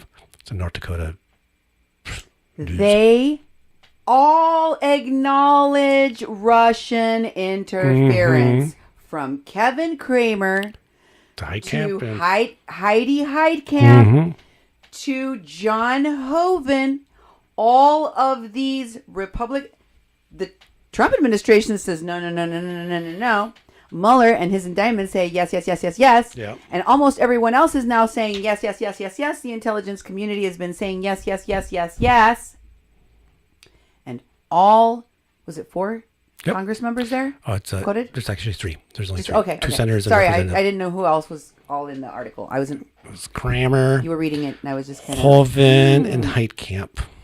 All of them said, Yep. this is a thing. Yep. It's a problem. It's happening. It's happened. You just heard Wes Clark say it's all a Russian op.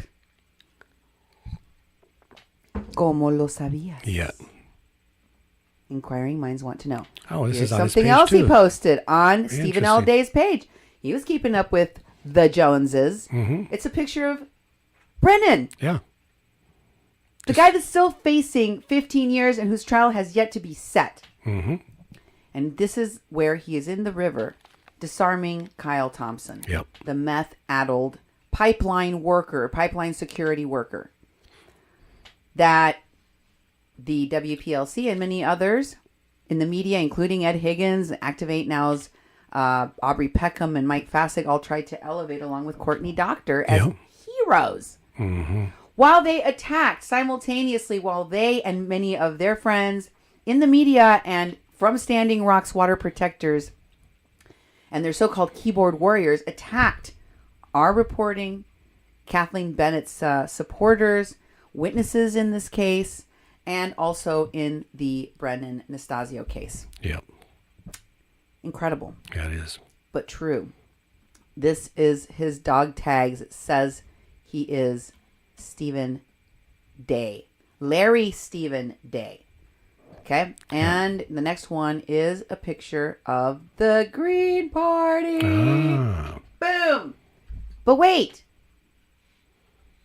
Is Tulsi Gabbard... That's Jill Stein. Yeah, what's going on? What in the hell? Okay.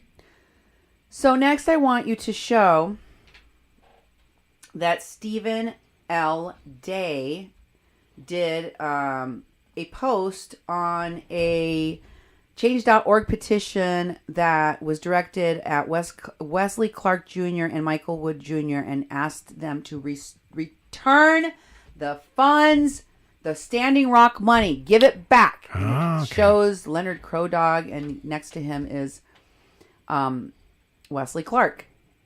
Would you read this? It talks about there's a petition. It's of course at this point closed, but this is what it said. Could you please read it? I'll try. According to the page, it says, Wes Clark Jr. and Michael Wood set up a GoFundMe account under the guise of helping veterans travel to Standing Rock, North Dakota. According to the page, the funds we raise on this page will go towards providing transportation and supplies for the brave patriots that come and stand with us. And the more than 1,150,000 that has been raised has been donated. Zero of the money has been distributed, and despite having masterminded the money raiser under his own name, Clark now claims he does not have access to the money, even though the account is still openly accepting donations, ? We believe that if you are going to solicit donations for a cause and people give you money for a certain reason, you better distribute for that very reason in the manner you said you would. For these and other reasons, we call on Wes Clark Jr. and Michael Wood to immediately refund every dollar that was obtained through fraud. Until they do, the damage caused to future legitimate actions remains incalculable. And one of the people that signed that petition and demanded that Wes return the money and told his story of going out to Standing Rock was Stephen L. Day. Yes. And he was pretty upset. This is what he had to say on a post. And let me just say that this is from about a year ago. Okay. He says, after viewing a video instructing Standing Rock vets to, quote, generate an expense report, I sent emails to veteransstandreimbursement.com. The email address was, quote, not found, close quote. So the first thing he's saying is the instructions that you gave for people to even get reimbursed didn't work. Yeah. And remember, we know they didn't help Kathleen. Mm-hmm. That they didn't help Mary Trujillo. That they did not help Brennan. Yeah. We know that the Veterans Stand for Standing Rock has forgotten about Carl Keene, the man that was nearly killed in a car accident by one of the operations people that they had managing an entire state of veterans that they hauled out there in SUVs. Yeah. One of which hit by trying to go around traffic in a no passing section of a road that was leading to the camp, driving head on into Carl Keene's vehicle. and severely injuring several people, including nearly killing him and almost severing his spine. Yeah. They didn't help him. No. They left with him with all his medical bills. I told Wes about Carl Keene. So he's known about all of the, all of the chaos, all of the body parts left in the wake, all of the suffering, all of it. It doesn't seem to have negatively affected any of these people who knew about it, who were told about it. I know for a fact Francis Fisher knows about Mary Trujillo and Kathleen Bennett. Yeah. And she did nothing but continue to support the people that were involved. Did nothing but continue to support the people that were involved in doing these things, because she was always with the people involved in doing these things. Doing Kathleen Bennett that way was part of their plan. They did intend to exploit and abuse and hurt people. They did intend for those things to happen. They knew there would be casualties, and they didn't give a damn. Yeah. Here's what he said. Further, he said, I went on my own to Standing Rock before Wes Clark Jr.'s December call. So I'm amiss feeling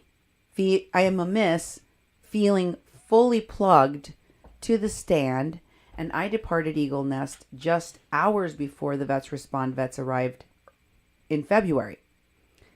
This is my March 3rd, 2017 email message and additional information that I posted on the Respond sign up. So please advise. And this was the email that he originally sent, which I'm assuming they also ignored, like they ignored everything else, right? He says, hello. I can't see it anymore, so I can't read it. Are we losing packets again? No.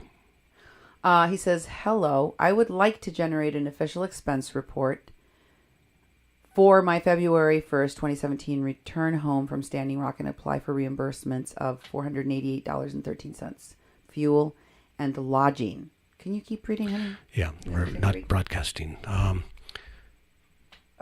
you want to wait for a second? Yeah, it's on 0 kilobytes. Hold on a second. I don't know why. We have plenty of ping. We have plenty of internet, and it's just being weird and bizarro. We're still on over there. Why are you being difficult? Yeah. At 0 kilobytes transmitting. On our end continues and plays, or should at least play smoothly, on replay after the show has been, played on Facebook. But for some reason, it wasn't doing that. It simply would not go from... Yeah, they zeroed. Goes to yellow to green. Oh, they zeroed us out. We were still streaming, but for some reason, Facebook dumped us. Facebook dumped us. Because everything else is fine here. So what there might be their keys reason? they give you. They give you these keys. And at some point they expire or something. I've heard of that happening. It's not been very clear. I was told it's 4 hours. 4 hours for a key. Well, but we were at. It doesn't make any sense. We were at the 2.5 hours. Okay, then. So, Well, I don't know. We'll see. Let me... oh, shoot. Can you... hold on a second? Oh, yeah. Go get your stuff. When you get to stop, you go get yourself a drink of water or something, but cool off a little bit. Get in the chair for a little while. But we're at... Okay.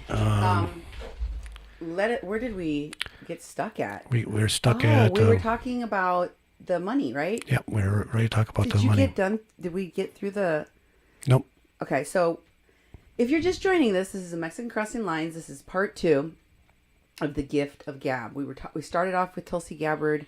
We went through the people that were listed by Wes as the people that invited him out to Standing Rock, and kind of through the last shows since I first played that clip, I've been trying to go through that list and show you more about each of those people and how they're connected to Wes and how they're connected to Standing Rock, what they're doing now, and how weird it is that they all seem to have some extremely conservative and are all closely affiliated with the alt-right and Trump's supporters than they ever let on before.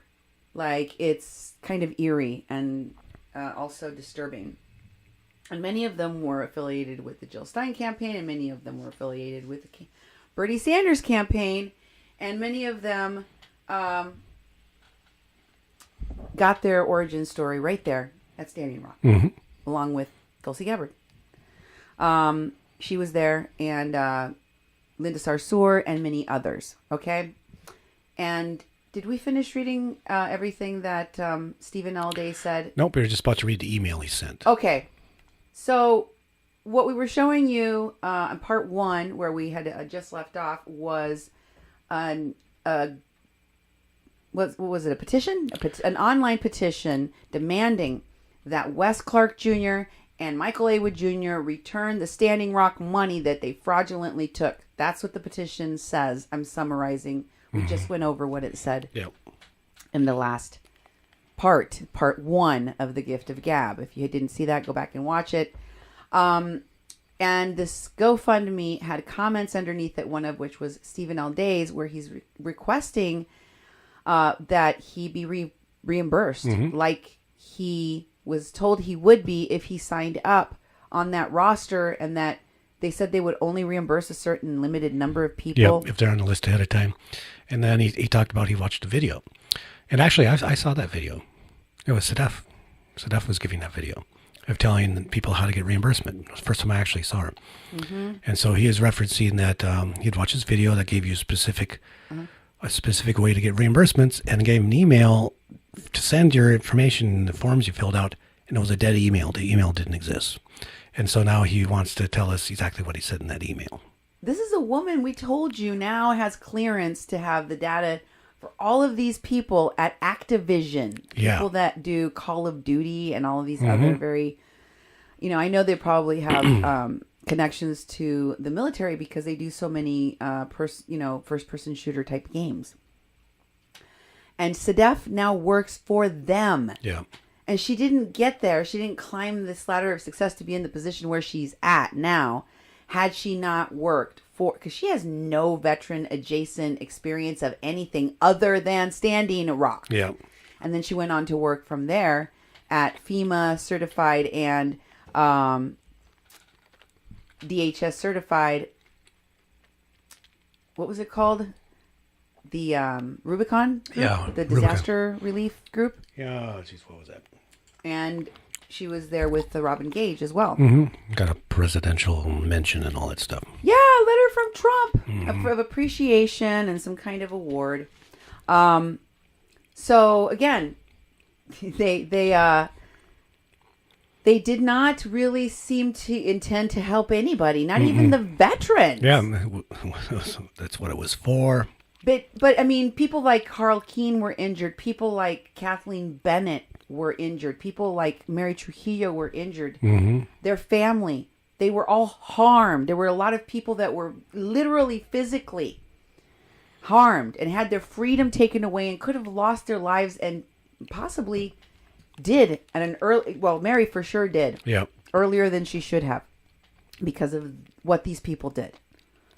And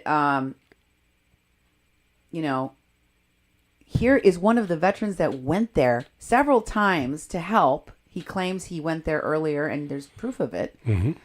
So he says, I wasn't very directly connected to that stand part where you came out with, Wes, but because I already been there before, I was already supporting this whole thing. But I am a veteran, and I did sign the thing that you said you would reimburse people under. And came back, I would like to know more about that. So you can want to finish reading that, please. Yeah.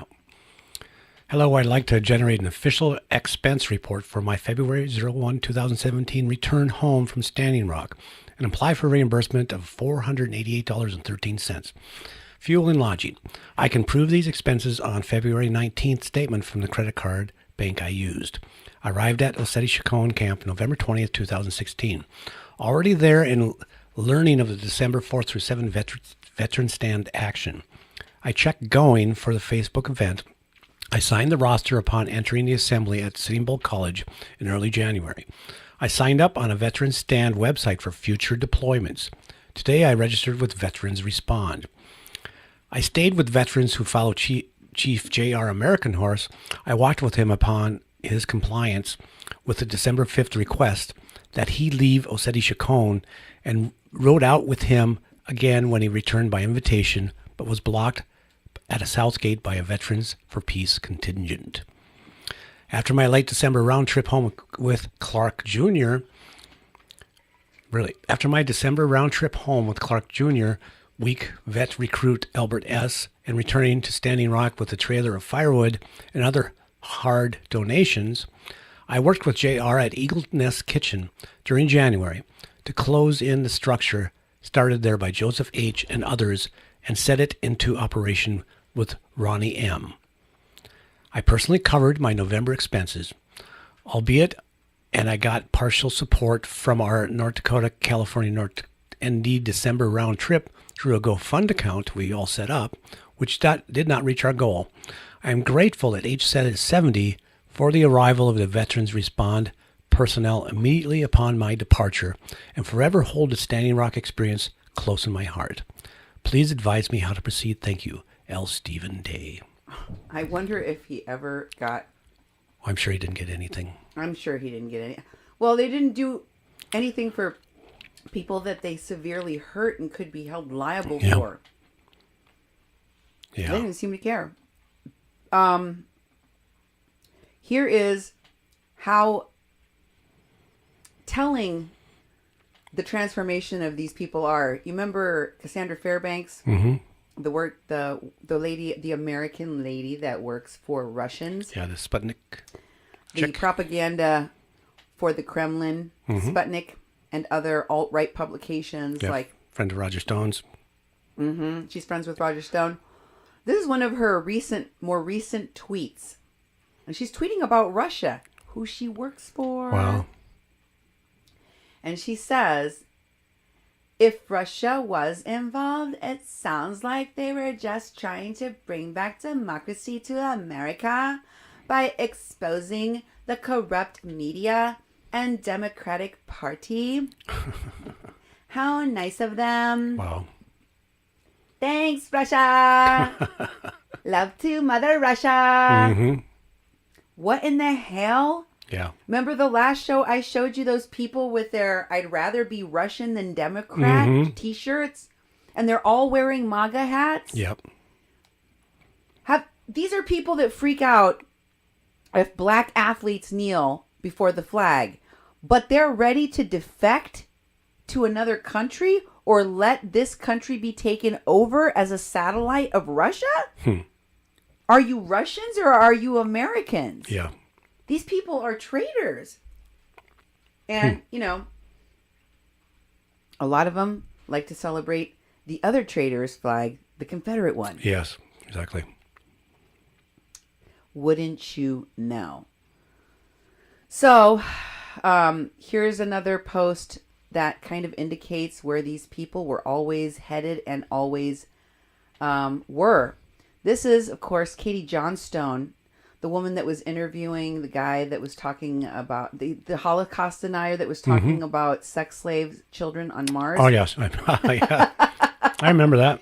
And look who they're posting about. None other than the friend of Jeffrey Haas, the lawyer for the WPLC, who was fired by BJ Nastasio. The friend Roy McGovern is who they're talking about, and how he was, quote unquote, brutalized by police at Haspel's confirmation. And remember, that video was shot by Terrence Daniels, another Ed Higgins friend, another friend of all of these people. Yeah. And Katie Johnstone was in that video with Cassandra Fairbanks when they were doing the Assange Fest with people from the alt-right in the video. Yep. Okay? The Assange-a-thon. Oh, yeah. And of course, he's retweeting, or he's resharing Katie Johnstone, and he's saying, truth. And Katie Johnstone say, Ray McGovern is America's conscience. His treatment here, after condemning torture, says everything there is to say about the U.S. government. Okay. And then, of course, you had Credico, the comedian that was supposedly the conduit between Roger Stone and, the Guccifer 2.0 and the information that was leaked in WikiLeaks by Julian Assange, shows up and does a similar thing where he gets arrested and kicked out at the White House press dinner. That's right. Remember that? Correspondence dinner. Yes, I do. They appeared on Lee Camp's show, and they were on Russian television going, "This is horrible," and nobody else cared. Yeah, exactly. And of course, there's the connection that he talked about to Flint, Michigan, to the Wolves Den, and what happened at Camp Promise. And I showed you how Alan Altanuk was connected to that camp. How what's the name of the guy? Ryan Laurie. Ryan Laurie, yeah. The Nazi guy that was running the camp was also a veteran. Had gone also to Standing Rock. And I was trying to ask Wes, did he know him? Did they all, were they all supposed to go to Flint afterwards? Because, he said he got kicked out. He left, in a plane that, a private plane that one of his friends chartered to get him out of there because he thought he was going to get killed. And he had nothing to do with the veteran stand stuff anymore. And he had nothing to do with the money. But yet, I showed you by his own texts to Michael Wood Jr. 4 days after he left Standing Rock, he was still in control of the PR person he hired to go out there, Seven McDonald, and Wes was telling Michael A. Wood Jr., don't worry, she's whipping up a press release about the money. Yeah. Our PR person has got the spin. It's coming. We're going to let the public know. Right? Yep. And so he told me two different things. There was nothing that he was involved with. Then I see an interview of him with Sean Stone on Russian television say, well, I don't have anything to do anymore with it, but I support whatever they're doing. And that's when they were going out to Flint. So you were giving mixed messages, and I'm sure that's probably why Chelsea Lyons Kent tried to reach out to you, and why Evan Duke III tried to reach out to you to get you to go out there. Here's Chelsea at the People's Summit, and of course next to her is Yane Indigo, who was Maggie's friend, who's one of those Hollywood people that's one of those rich ladies that knows, like Sarah Pipes or Lopez, that knows people in the media and that know celebrities, and they rub up against people with money. So here, rubbing up against her is Angelo Sison, or Angelo Wolf, as he tried to name himself to appear to be more indigenous, even though he is Filipino.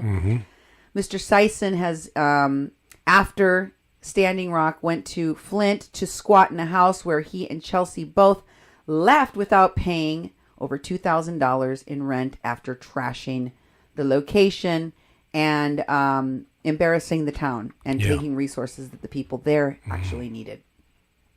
Using it as a jumping off point for other crimes they would commit in the future. For Chelsea, that included raping a woman. And here you have Chase and Chelsea at the same place. Chase managed to get a bunch of people arrested at the last child camp.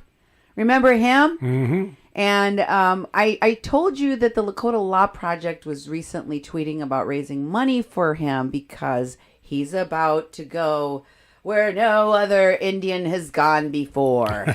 To court. Into court. Like, no, they're making this big case about how they're going to hold Tiger Swan accountable. They keep trying to show you, look over here, Tiger Swan, they're responsible for everything. They're the ones, not us. But in actuality, it's Chase. Chase is responsible. I don't know how long they will continue to dupe you with this fake lawsuit.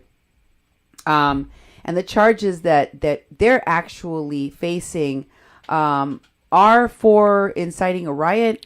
And he did organize, no matter what he tells you, he and a lot of other people did directly organize and raise money for and put people in charge of certain things.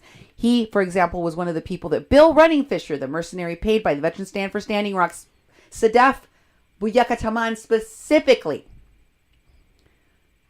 told me in an interview that this guy, Chase Iron Eyes, put L'Oreal Blackshaw in charge of the camp security, and that he, along with Face Spotted Eagle, Arvel Looking Horse, and the headsman, gave those vets orders on what to do at the camp. Yeah. One of the things they did was to remove Mary Trujillo to a hospital and have her daughter arrested. Yep. Falsely. Completely, maliciously, and falsely. And I told them that they were adjacent to the people directly involved, and they ignored it, and they covered it up. Mm-hmm. They did. They covered up a crime against a Lakota elder and her daughter, and they didn't care. Yeah.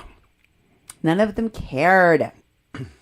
And now they want you to give them money so that they can blame all of this. They can keep you thinking this is all the Tiger Swan people, and when we depose them, oh my God, the information will be able to prove so much. This is like when they kept telling you that Courtney Doctor and Kyle Thompson were the key to everyone going free. Everyone was going to go free, and all the charges were going to get dropped. And where did that go? Big fat nothing sandwich, remember? But they were raising money, and they were traveling around the country. They had to protect them. And the WPLC was like posting about them. It was disgusting. Here's the video the Lakota Law Project posted. Go ahead and play that, please. It's ridiculous, by the way. Yeah. My name is Dan Sheehan. I'm the Chief Defense Attorney for Chase Iron Eyes, the sole person in North Dakota who's been charged with inciting a riot against the Dakota Access Pipeline. Just this past week, Chase Iron Eyes has filed his necessity defense with the court, asserting that the actions that they took were necessary in order to stop an existential threat. They are committed to staying in an act of unarmed civil resistance to what we consider an illegal pipeline. And if anybody else gets hurt, you're going to get charged for whatever anybody's hurt for because you organized this. I did not organize this. We don't have a hierarchy. We're not organized like that. The Dakota Access Pipeline was a threat to their water. It was drilled directly under their sole source of drinking water. And when they challenged this, the Dakota Access Pipeline Corporation called into the state of North Dakota the Tiger Swan Private Military Corporation from North Carolina. We have now demanded the right to subpoena this military security company and to prove that they were racially targeting the Lakota people as domestic indigenous jihadist terrorists.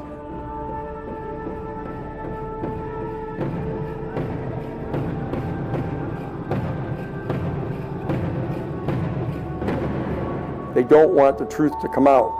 They don't want the truth to come out about the private military corporation joining with the petroleum industry to try to crush opposition to this massive campaign to build thousands of miles of pipelines here under the North American continent. So we are here to uncover the truth.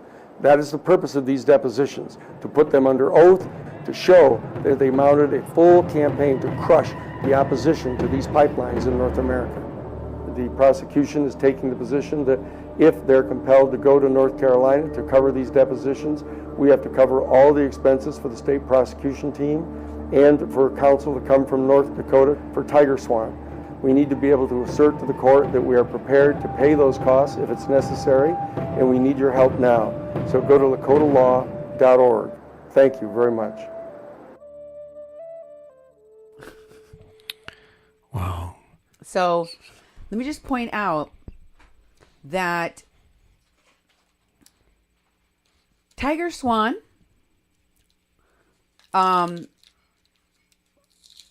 by the Intercept articles that were put out, we're out of there, I think, at that point. Yeah. But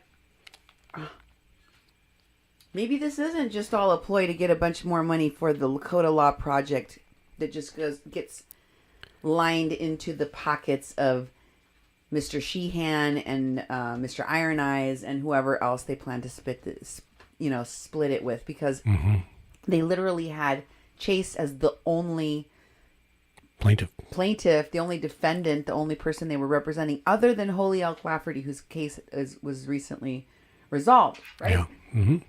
I believe. And I think, didn't she take a deferred sentence as well? I'm not sure. I can't remember. I can't remember for sure either, to be honest. But we did talk about it at one point. But what really cheeses me off about that video is the part where the officer says to him, if anything happens here, if anybody is hurt, you're going to be held responsible for it. And he goes, I didn't organize this. That's right. Yes, you did. You and your buddies did. And there's a lot of evidence of it all over Facebook and social media. Your big mouth and you and your wife and your daughters and your Hollywood friends and your Hollywood connections. Yes, you did. Yes, you did. We've documented it all. And you are liable.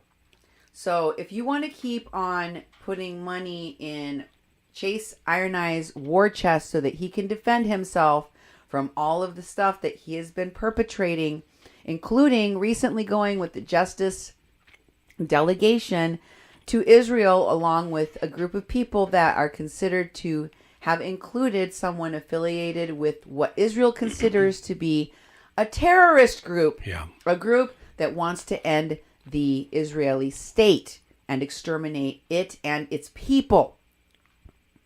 BDS movement. And Linda Sarsour.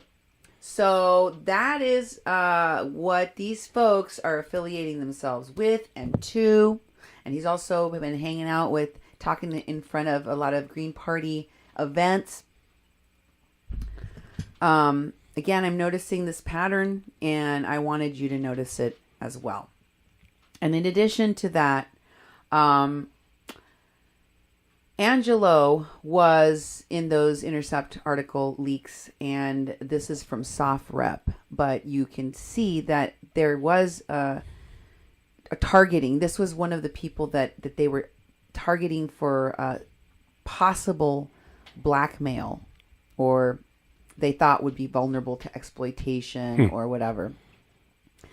Yeah, I think a lot of these people are probably vulnerable to exploitation. Yeah. If by that you mean that they're either money hungry or power hungry or attention hungry. Mm-hmm. Yeah, all of these people were definitely those things. And here there's Angelo and Tiger Swan. He was, of course, in Flint. You can keep going, honey.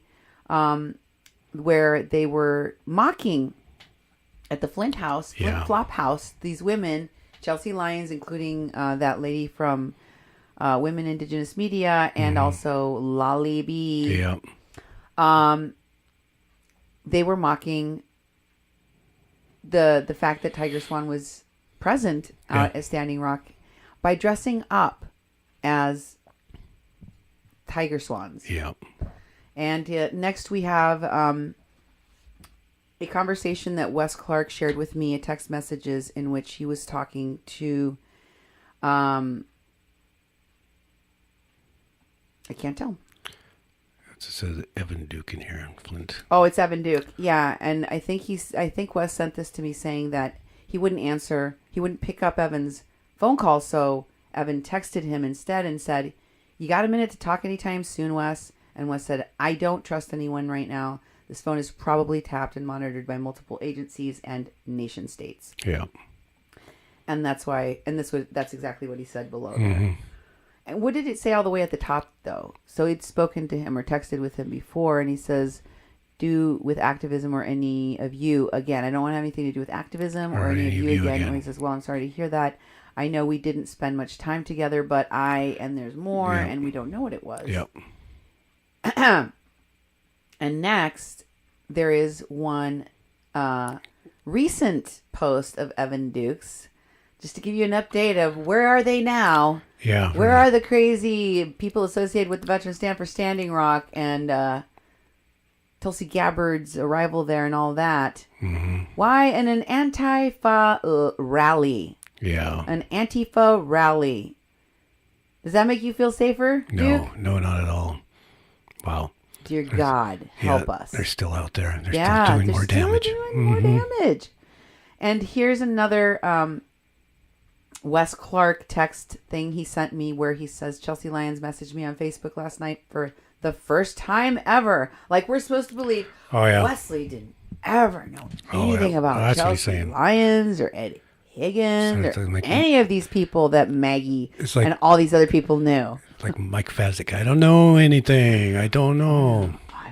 7. I just met her.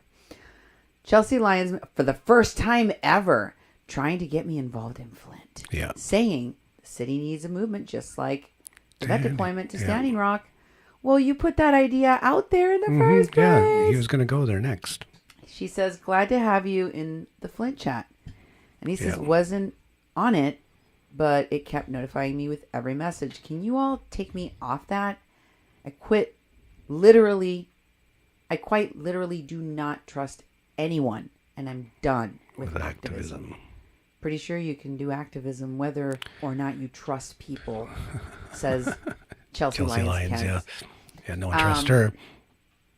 But remember in a recent post that I showed where people were asking about getting a group of veterans together to help with, detention center situations going on right now where people protest, and he's like, I'm thinking about it. And I'm like, so conveniently when he wants to, he jumps in and starts talking to and mobilizing people to do these things that he claims he's not wanting to involve himself at all anymore. Exactly.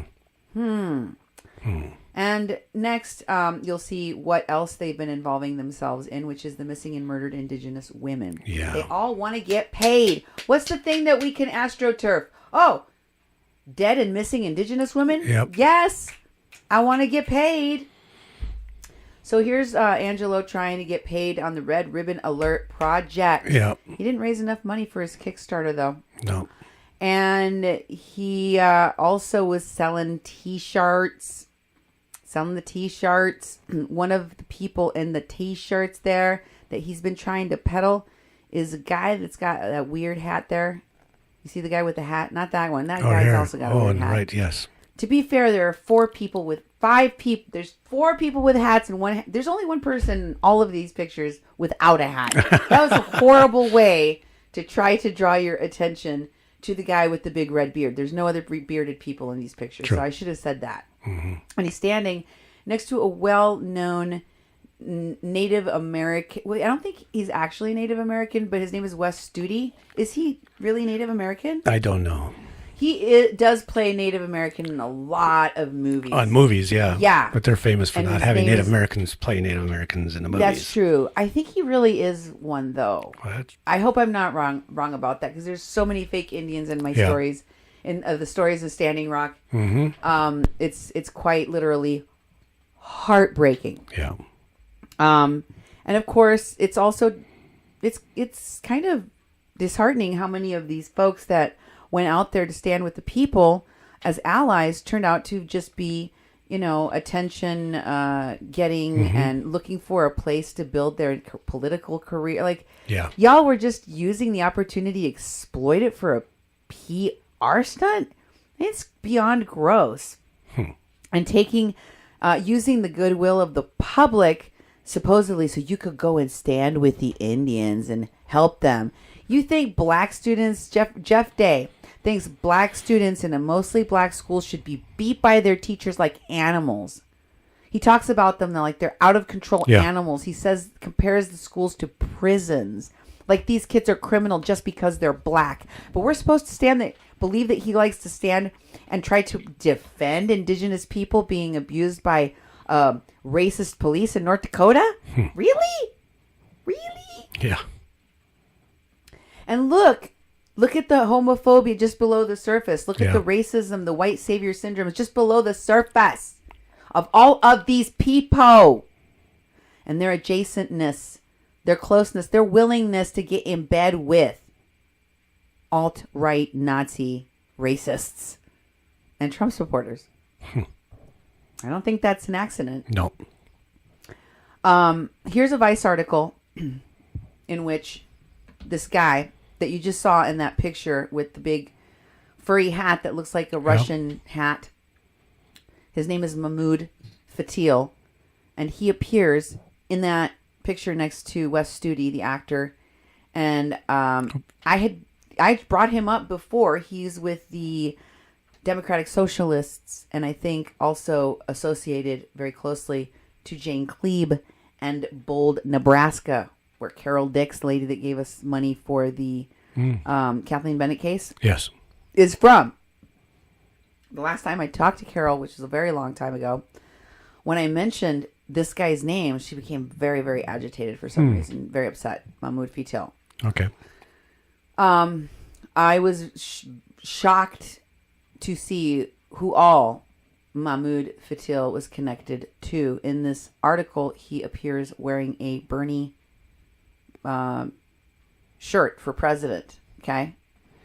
And in the next photo here, he is with closer to West Studi. That's the picture. That's a picture. Of course, that's him posting it. What does it say there next to what he said? Where he at? Let's see, I gotta make it a little bit bigger. Met Wes Studi last night in Des Moines, Iowa. Great actor. It was a pleasure to speak with him. Very personable, and he spent some time with us water protectors up at Standing Rock, telling ETP no dabble. Rocked my stolen lands shirt designed by my brother Angelo Sison for unseated clothing. His brother. It's his brother. Okay. My brothers, huh? What is he connected to? Defend the Sacred. Attending Sold Out, a night with Wes Studi. Okay, keep going. The next one, please. Oh. Just keep going. Oh, Bernie Sanders. Bernie Sanders. Wow. He got a picture with Bernie Sanders. Oh my God. How lucky is he? Yep. And that is a flag that he's holding in a lot of pictures. Yeah. He is from one of the I think he's from the Ukraine or Turkey, Crimea. This is Crimea. That's Crimea. Yes. Okay, that's the flag of Crimea. He has that a lot. He also takes pictures next to the Turkish flag. So here's one where he's with Joy Brunn of the Indigenous Environmental Network at the Wakpa-Sikat Historical Society. So they was hanging out in June. And then here he is with Jane Klebe. Wow. Of Bold, Nebraska, none other than. And let me just tell you, Jane Klebe from Nebraska is close to and connected to the head of the Democratic Party in Nebraska, who is none other than the father of Menape Lemaire, the man that ordered Kathleen Bennett to be removed from camp and arrested. The man that ordered for Mary Trujillo to be taken to a hospital and left there to die. That's the son of none other than the head of the Democratic Party, the meth dealer that did a stint in prison for dealing meth. Yeah, the headsman. The headsman? Yeah. Menape George Lemaire is the son, adopted son, not biological son, of Frank Lemaire, the head of the Democratic Party in Nebraska. Yep. And close to, working closely with Jane Klebe, and so is Menape, and so is Mahmoud. Yep. Why do you think Menape ended up talking to the governor of North Dakota in the closing of the camps? Because he was connected to all these people. Yep. Dallas Goldtooth brought him in. Look at what Mahmoud Fatil is posting about here. Why, it's none other than the video of women indigenous media. Yes. Yep. One of the Myron Dewey media groups that was created from that was Myron Dewey's network. Digital Smoke Signals. I try to block them out of my brain now. Yep. But he's posting, and the video is the Women Indigenous Media video made about Lacey Jean Williams' rape by Michael Fassig's son, Derek Fassig, for which he was recently convicted. Derek Fassig is the son of Mike Fassig, both of which gave statements on behalf of, for the state, for Morton County. Yep. against water protectors, both of whom were witnesses against people that went to Standing Rock, like Kathleen Bennett. Mm-hmm. There was a lot of people in the camp, including Mulaney and Olive Bias, Michael Marcus's girlfriend or Lakota wife, whatever she is, statements that were given to police that put an innocent woman in jail. Mm-hmm. That's the same thing that Marcus and his son were doing. That Fasig and his son, were doing. Yeah, exactly. And that Marcus was also doing. Mm-hmm. A lot of these people were giving false statements against people that were innocent that were there. You haven't picked up on this? Yeah. They're getting people arrested. That's what they were doing. And then, of course, we saw Manape go with the Nexus lady, right? There's Manape. Mahmoud Fatil was hanging out with Akichida, Hoksida, otherwise Manape, otherwise George Lemaire, convicted felon, ex-meth dealer. And he is, can you go back to that picture? Because it's a very important picture. I want you to see who's in that picture with him. Right behind Manape, Lemaire, and next to Mahmoud Fatil is the chairman, Harold Frazier, of the Cheyenne River Sioux tribe. Okay? Mm-hmm. So they're in tight with all the leaders of the tribes in addition to. Right? Yep. These are the people that they were brokering the deals directly with. Phyllis Young, right? Mm-hmm. Phyllis Young, Faith Spotted Eagle looking, Arvel looking In horse, yep. Right? Yep. Mulaney's mama, Mulaney, right? Yep. There's the movers and the shakers and the policymakers. Archambault. And here's a picture of Mahmoud back home, from back home. That's what he does on his spare time. Wow. Or that's at least what he did. Mm-hmm. Well, can you describe what's in the picture you see there? Bunch of guns, people in camouflage, their faces all covered in masks. It's a group of mercenaries. And what do they have in their hands? Are those puppies? No. What the hell are they? I have to enlarge it to actually see. Explosives. I don't know. I don't know what's in those bags. Their hands, honey. What's in their hands? Guns. What kind of guns? Well, they're military-style weapons. There's a machine gun there. Looks like all sorts of large-clipped machine guns, you know? Yeah. Very assault dangerous. Rifles, These look like assault weapons, and they look like they're like in some remote location, like they're like some kind of, they're a mercenary group training for some operation or something. Mm-hmm. Okay. Here he is with people in Minnesota. No Spiritual Surrender. So he's connected to hashtag No Spiritual Surrender, which is that Ryan Vizen's white guy dude. Yeah. The hashtag Seeding Sovereignty, which is that Christine Nobis, the Bernie Sanders lady, connected to the fake Miwok Indian Desiree Kane, that's connected to all the other phonies, and also a friend of Wes. Mm-hmm. And Defend the Sacred. And they tagged Christine Nobis. Oh, look. Yep. What did I just say? Exactly. And Mahmoud Fatil. So next one, we have Mahmoud and Prolific, the rapper. One of those other people that was being represented by Patrick, the lawyer that was in Japan and Taiwan with Myron Dewey recently, telling them to divest. Yep.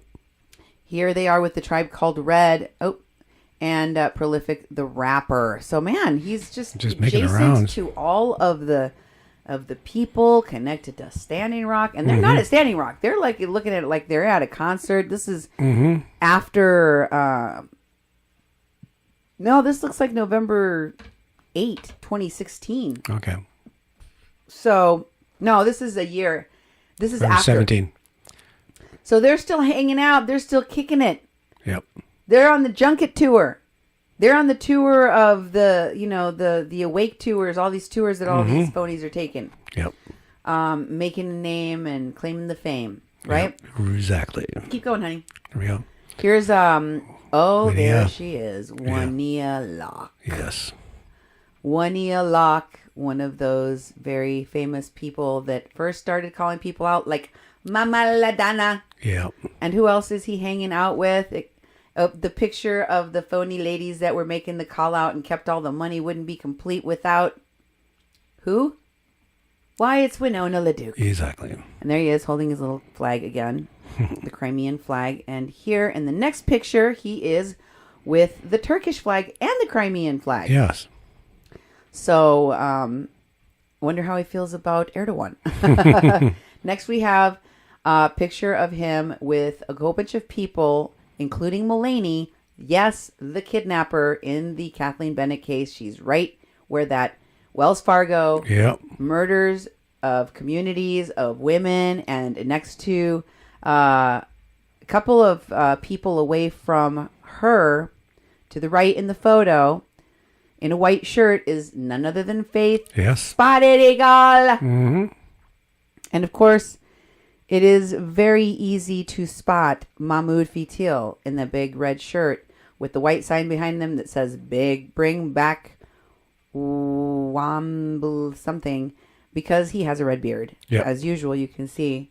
And they are at an event, in fact, all these people in an event that is trying to bring awareness of the missing and murdered Indigenous women that recently has gotten so much attention, and the government, the federal government, is now going to be allotting some $56 million to the people that are doing the work. I told you Mulaney would be lining up. Where do I cash in on my crime that I committed? I tried to make it look like I was the hero that saved an elderly dementia woman, and we were going to say she was raped, and I saved her. Yeah. And then she had to preside over or talk about the rape of her own daughter, or well, it's not really her blood daughter, but the child that she is the foster parent of, I guess. And she's using that as a jumping off point. It seems really got to rebuild her career. Yeah, it seems very exploitative. And next, we have the posting of who I believe is Holyoke Lafferty in this the one that posted this video. Yeah. And or it could be Mulaney herself, but it was a video that was made by Digital Smoke Signals, as you can see there. Yeah. And would you please read what it says? And Mission, South Dakota for missing, it's kind of blurry, MMIW Summit presenting a proclamation for Missing and Murdered Indigenous Women Day by the Rosebud Sioux Tribe. The Rosebud Sioux Tribe does hereby proclaim Saturday, May 5th, 2018 as Missing and Murdered Indigenous Women's Awareness Day. Now, I want you to scroll all the way to the bottom. And I'm going to go through this list of people that were there present at this event to declare the Missing and Murdered Indigenous Woman Day, okay? It's kind of a who's who of people that orchestrated the operation with Russian sabotage that are now trying to cash in on dead and missing Indigenous women when they didn't give a rip about what they did, the carnage they left behind at Standing Rock to people like Kathleen Bennett and her mom. These people need to be held accountable, as does Wes. And they didn't just hurt her, they hurt other people like Carl Keene. These people are responsible for the theft and defrauding of millions and millions of dollars.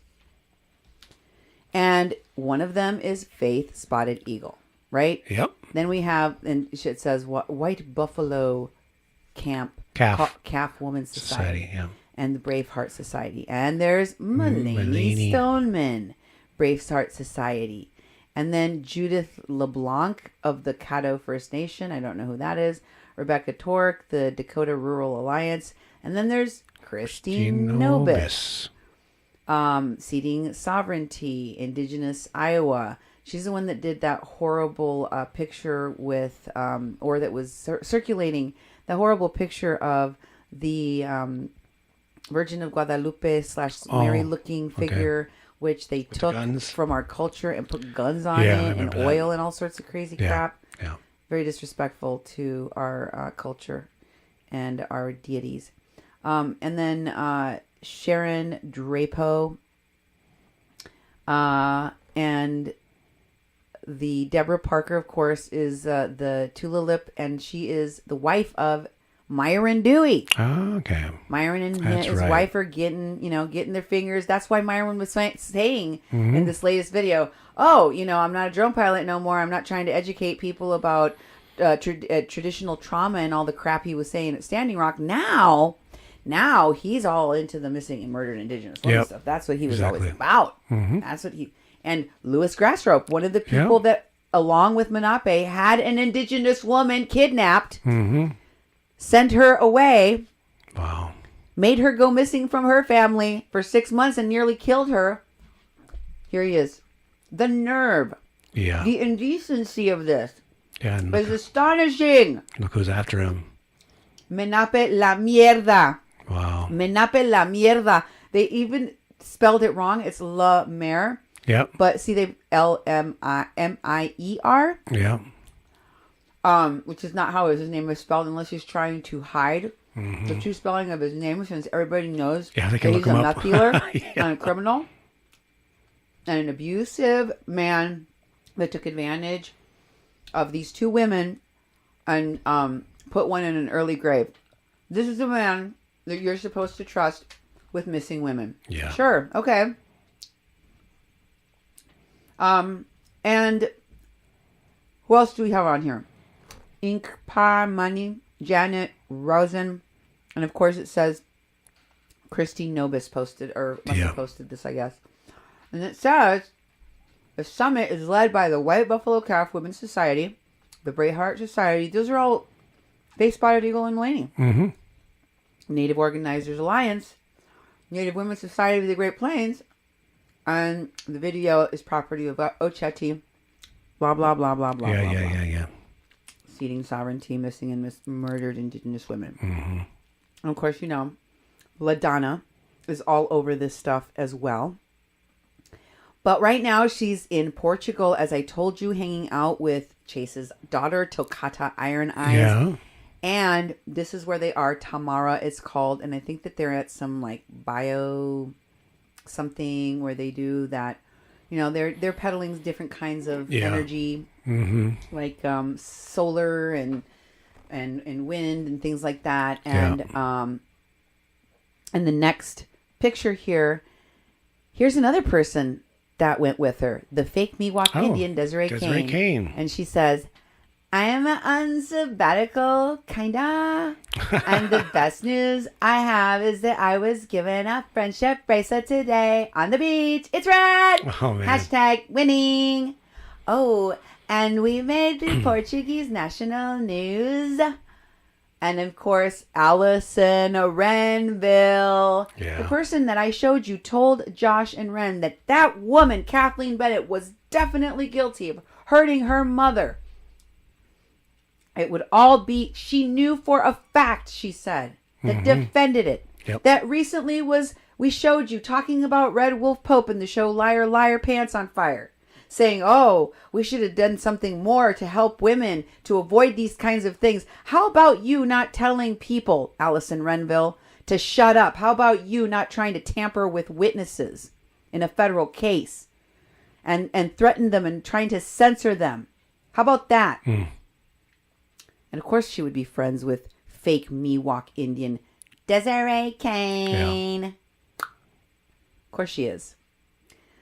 So, moving right along, there is Wes Clark and Desiree Kane.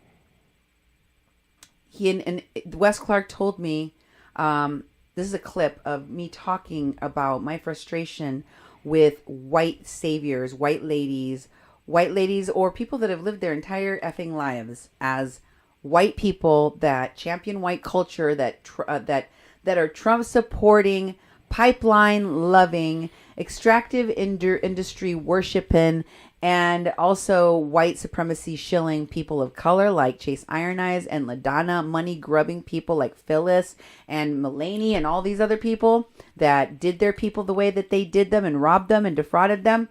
All of those people might as well be white supremacists themselves. That's what they're advocating for, and they're hurting their people in the process.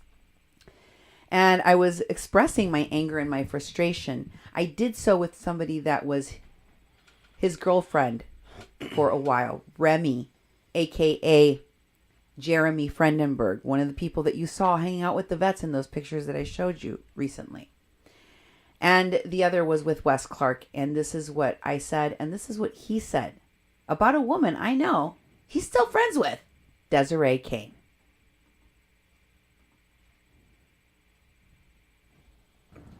Yeah. And people like these white women that, you know, want to fuck their way into the Native American culture, and then, you know, even like Christina Hollenbeck and Desiree Kane, and then they start, like Desiree Kane, start masquerading like, I'm an Indian. Just realized it yesterday. Guess what? Indian now. And it's really fucking weird because they're like fucking their way into people's cultures. Yeah. It's weird as fuck. And there's ulterior motives. That's the other thing. Oh, for sure. Definitely. I mean, I've been watching what Desiree Kane has been getting into. And they're trying to co-opt all of these Native American issues the way that they did with Standing Rock. Is Christina Hollenbeck helping her? Christina Hollenbeck's been working in the background this whole time, yeah. Because I only saw them together once or twice at camp, and they didn't seem like they knew each other. Desiree and Christina? Yeah, but that was only I was only there a week. Well, you know, if there were operatives sent in to work on a specific group of people, they might have been assigned to different groups. Who knows? That's true. Because Christina was always, you know, she's always been hovering. I may share more of my conversations with Wes on another show. But he told me originally, if you will recall, in the other show where I talked about Desiree Kane and I shared the interview that I did get with her, the very short conversation I was able to get with her. He told me Desiree Kane was his friend and he was concerned for her. And now we know she was working right along with all of the people that were doing the PR for the Veterans Stand for Standing Rock, and closely tied to the Bernie Sanders campaign and other political campaigns. Okay? So, I hope y'all are paying attention. I find it very hard to believe that Mr. Clark could watch what was happening in the lives of so many people that were hurt by the people that he was supporting, that he put into place out there, and he did nothing about it. I also find it very suspicious that he recently changed his Facebook page and just kind of went hiding. Yeah. I find that to be both a sad and cowardly move, because a lot of people have questions about what happened at Standing Rock. And guess what? I know what you did at Standing Rock. I know what all of you did at Standing Rock. And we're going to keep telling the world here on a Mexican Crossing Lines on 88.1 FM KPPPLP Fargo Moorhead, where we are adding local color to your airwaves. Duke, say goodnight. Good night, Duke. Pleasure spending the evening with you all. There's 2 parts. Make sure you go back and see the first part if you haven't seen the first part. Thank you very much. Good night, everybody. Bye.